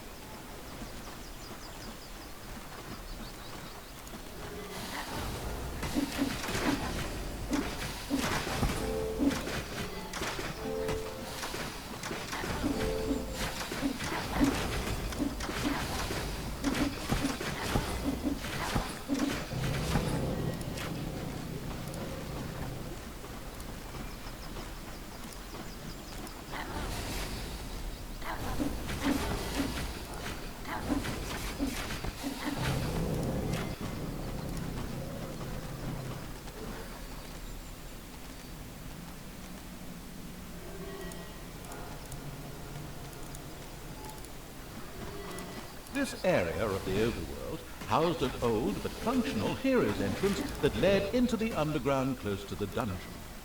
The Ultimate Evil decided to secure it in order to use it as another secret means of sneaking out to the surface.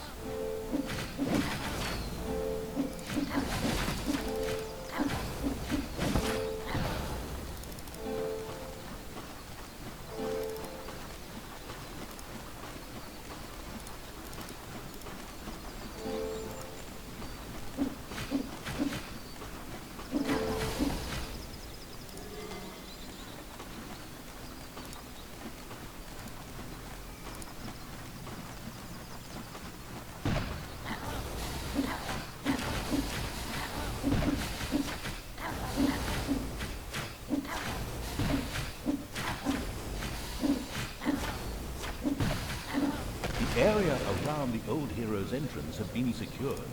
From now on, the vile evil would be able to use this for its own purposes.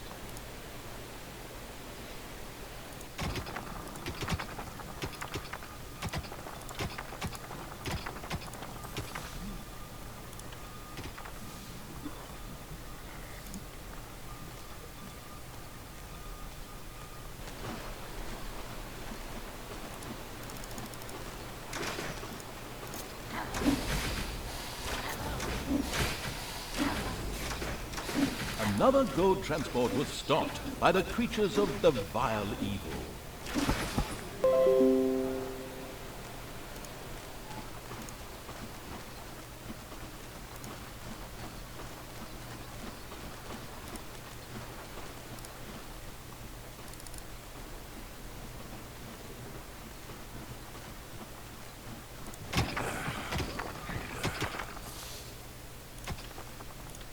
Payday.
Once again, a gold transport was required.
The vicious evil's horde fervently destroyed one of the gold transports and greedily helped themselves to its contents.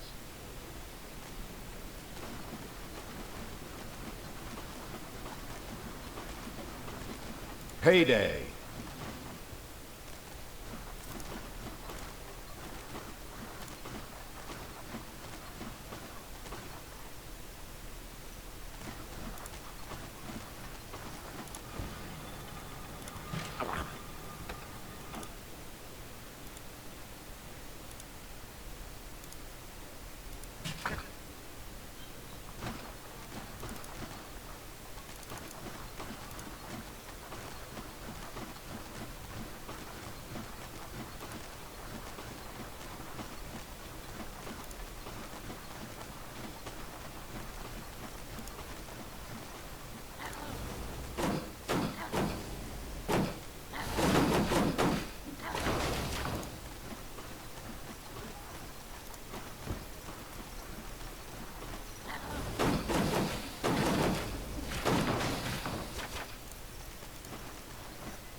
An orc emerged from the darkness, muttering, "Right, show me what you've got then."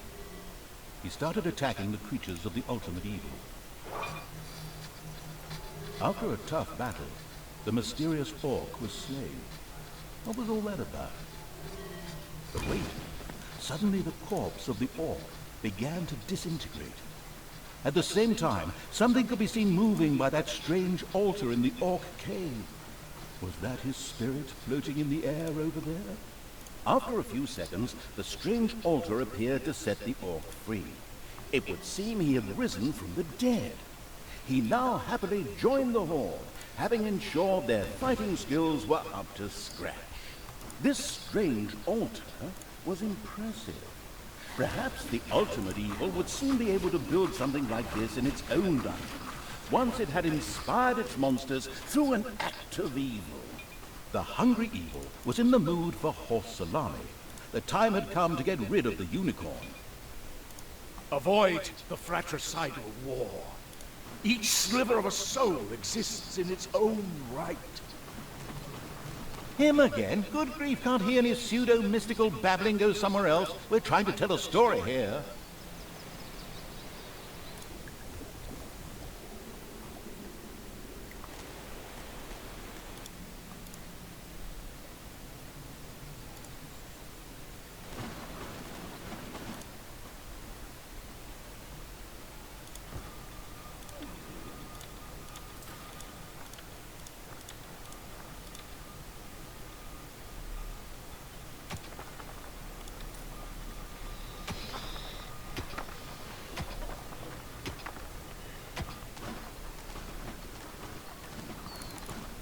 Another bank required government help.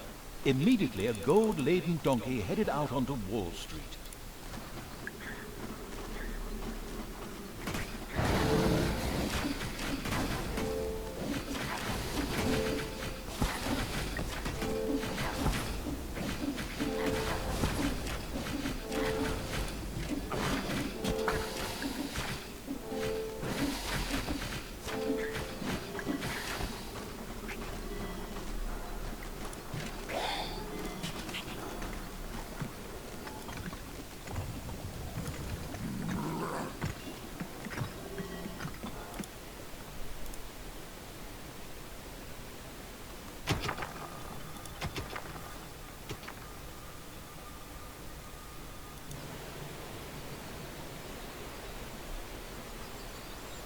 Hopefully, no one has arachnophobia.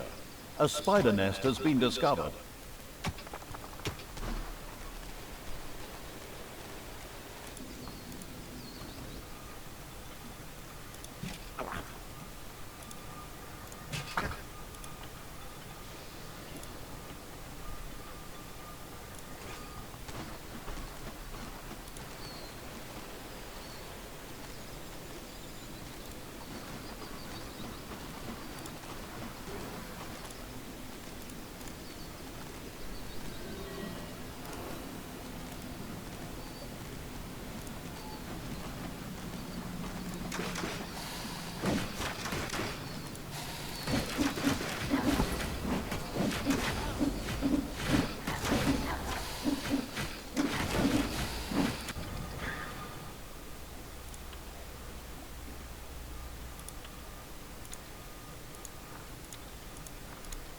Goes without saying that the servants of the ultimate evil intercepted this gold transport as well.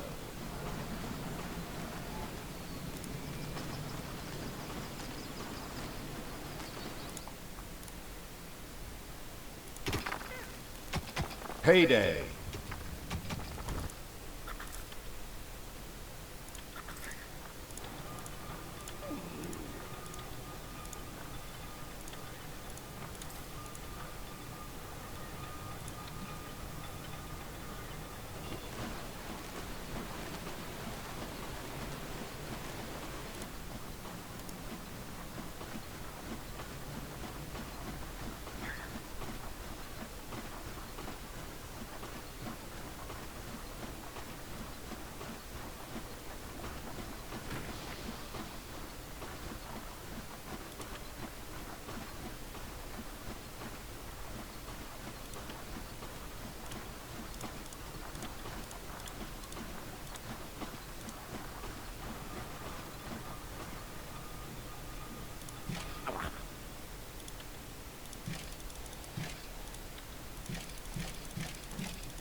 Still, the cowardly evil wrestled with finally getting down to dealing with the unicorn.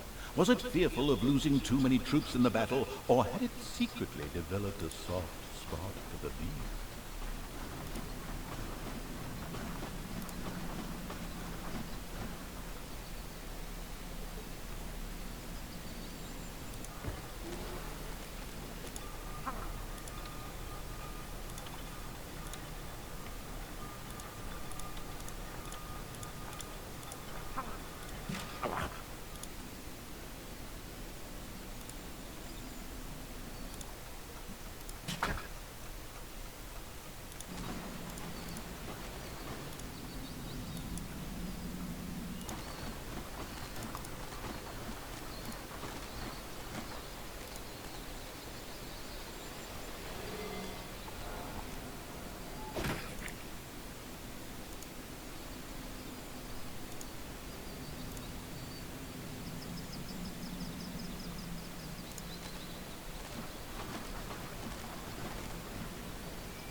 there are countless spiders pouring out of a room that was accidentally unearthed. Disgusting.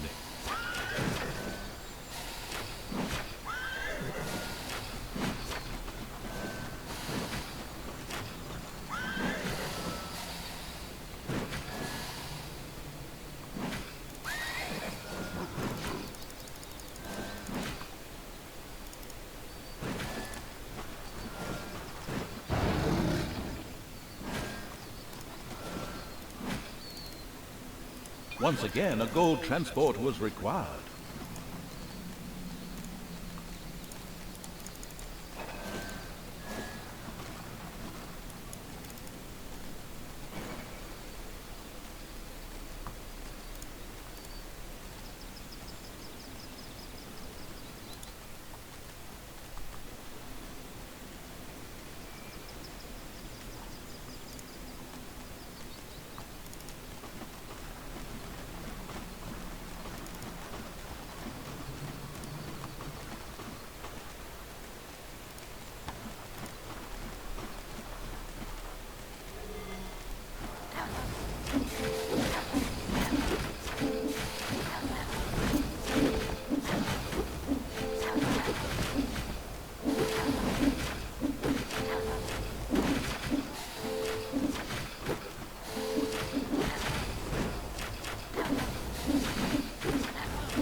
Another gold transport was stopped by the creatures of the vile evil.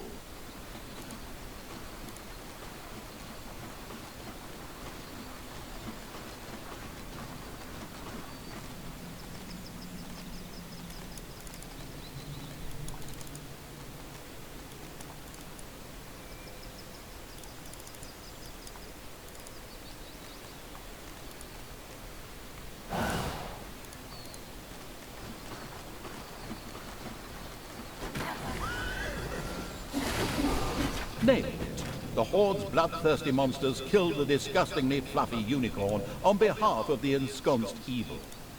For the troops, this meant only one thing: horse salami. But wait, that's not all. This evil deed completely delighted the Horde and inspired it to new evil deeds. The ultimate evil was now able to get its servants to upgrade the throne room. This would give access to more fabulously diabolical things. The ultimate evil returned to its throne room at once and had it upgraded immediately. The swanky evil's new throne room shone in all its glory. The evil immediately checked out the other rooms, particularly the Tinkerer's Cave, to see what new things its creatures would be able to research now. The strange altar in the old Orc Cave was fascinating. With the new and improved throne room and a little brain power, it would presumably not be beyond the wit of the ultimate evil to build one in its own dungeon. There, it could be made available to all its creatures. The evil and heinous acts perpetrated by the ultimate evil left the cities feeling threatened, and they hired extra guards to protect them. The amused evil sniggered as it noticed this.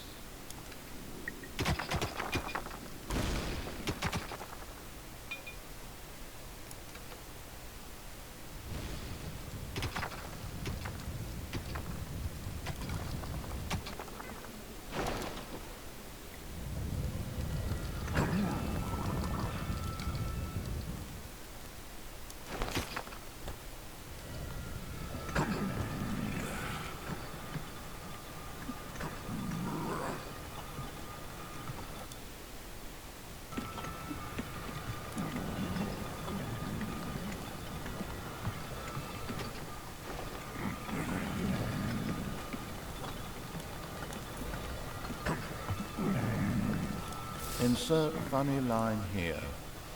Wait, what? The script doesn't seem to be done here. Amateurs! Oh, to work with professionals for once.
Once again, a banker got into difficulty and shouted loudly for government support.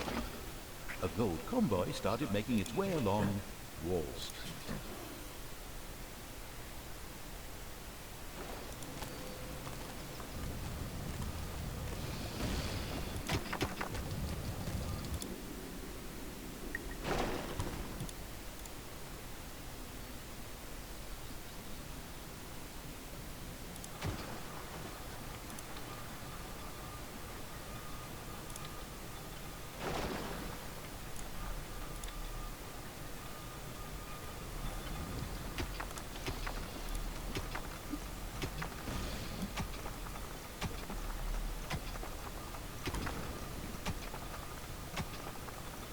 The Ultimate Evil still had to expand the arena in order to make it really useful.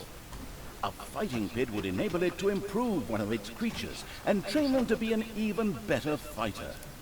Exercise equipment would allow its minions to relax and ensure they didn't get bored.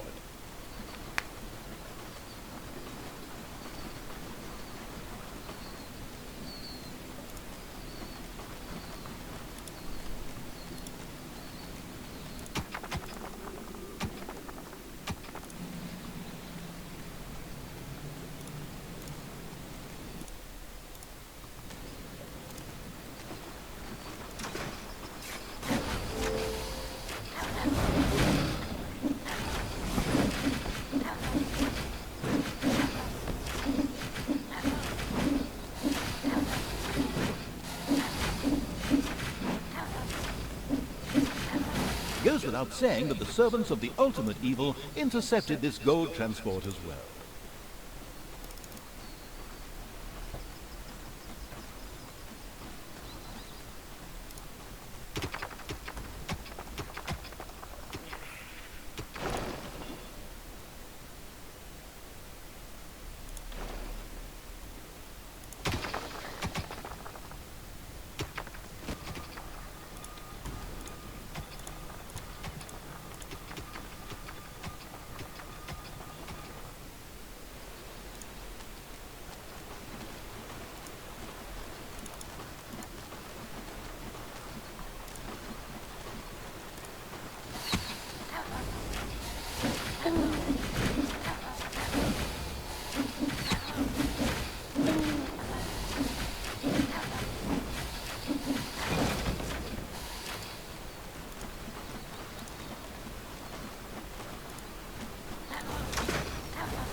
It's payday.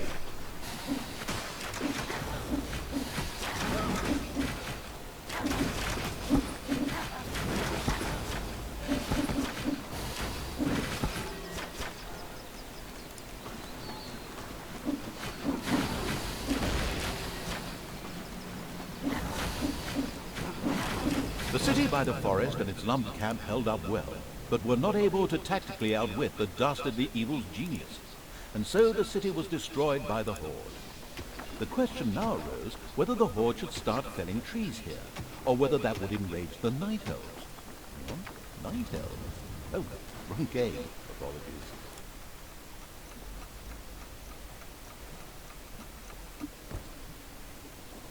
There were still cities waiting to be annihilated by the Horde.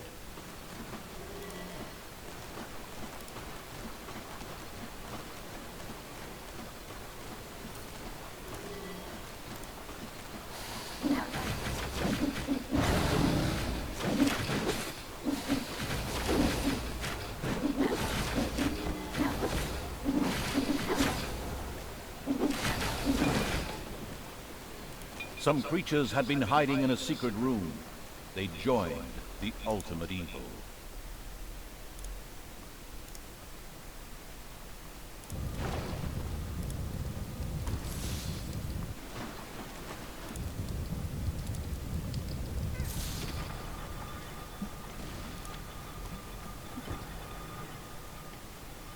Once again, a gold transport was required.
another gold transport was stopped by the creatures of the vile evil.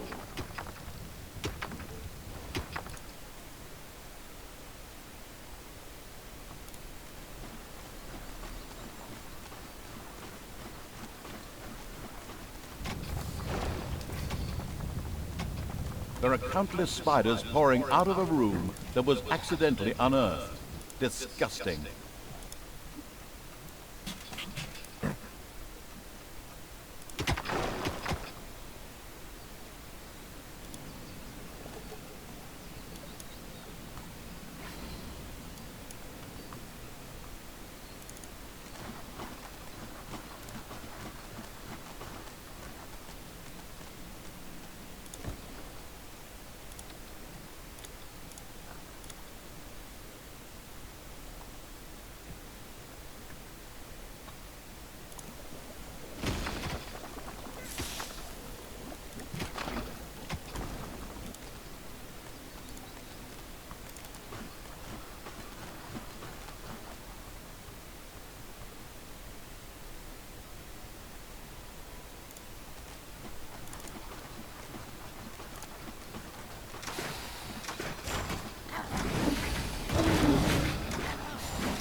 The small fishing village offered little resistance against the horde.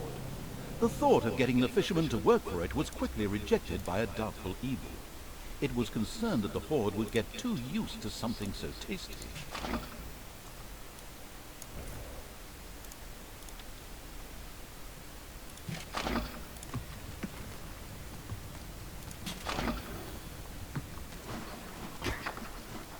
It's payday.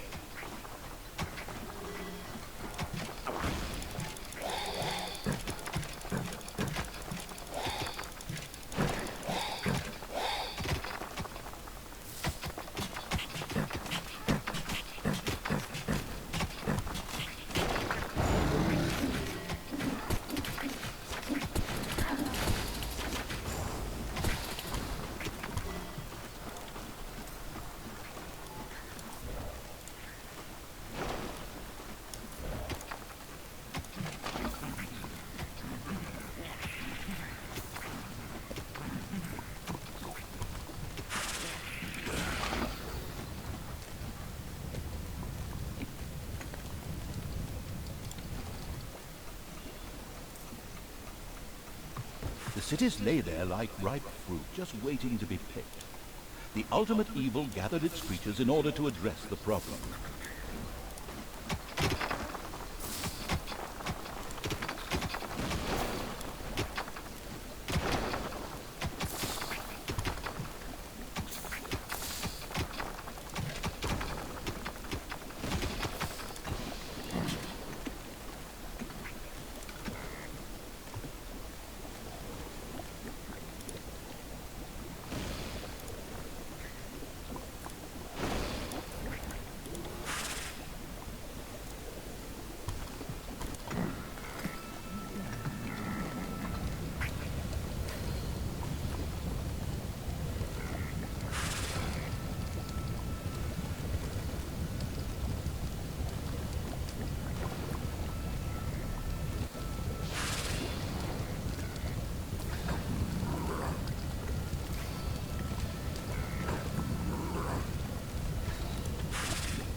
It's payday.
There were still cities waiting to be annihilated by the Horde.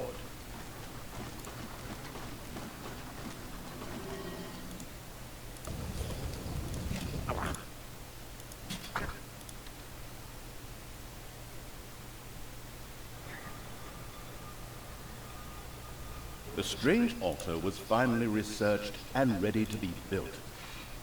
Soon, any creatures who were stupid enough to die in the overworld could be brought back to life. That is, if it were desirable to do so.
The city by the quarry could not withstand the marauding horde and became victim to the bloodthirsty warriors.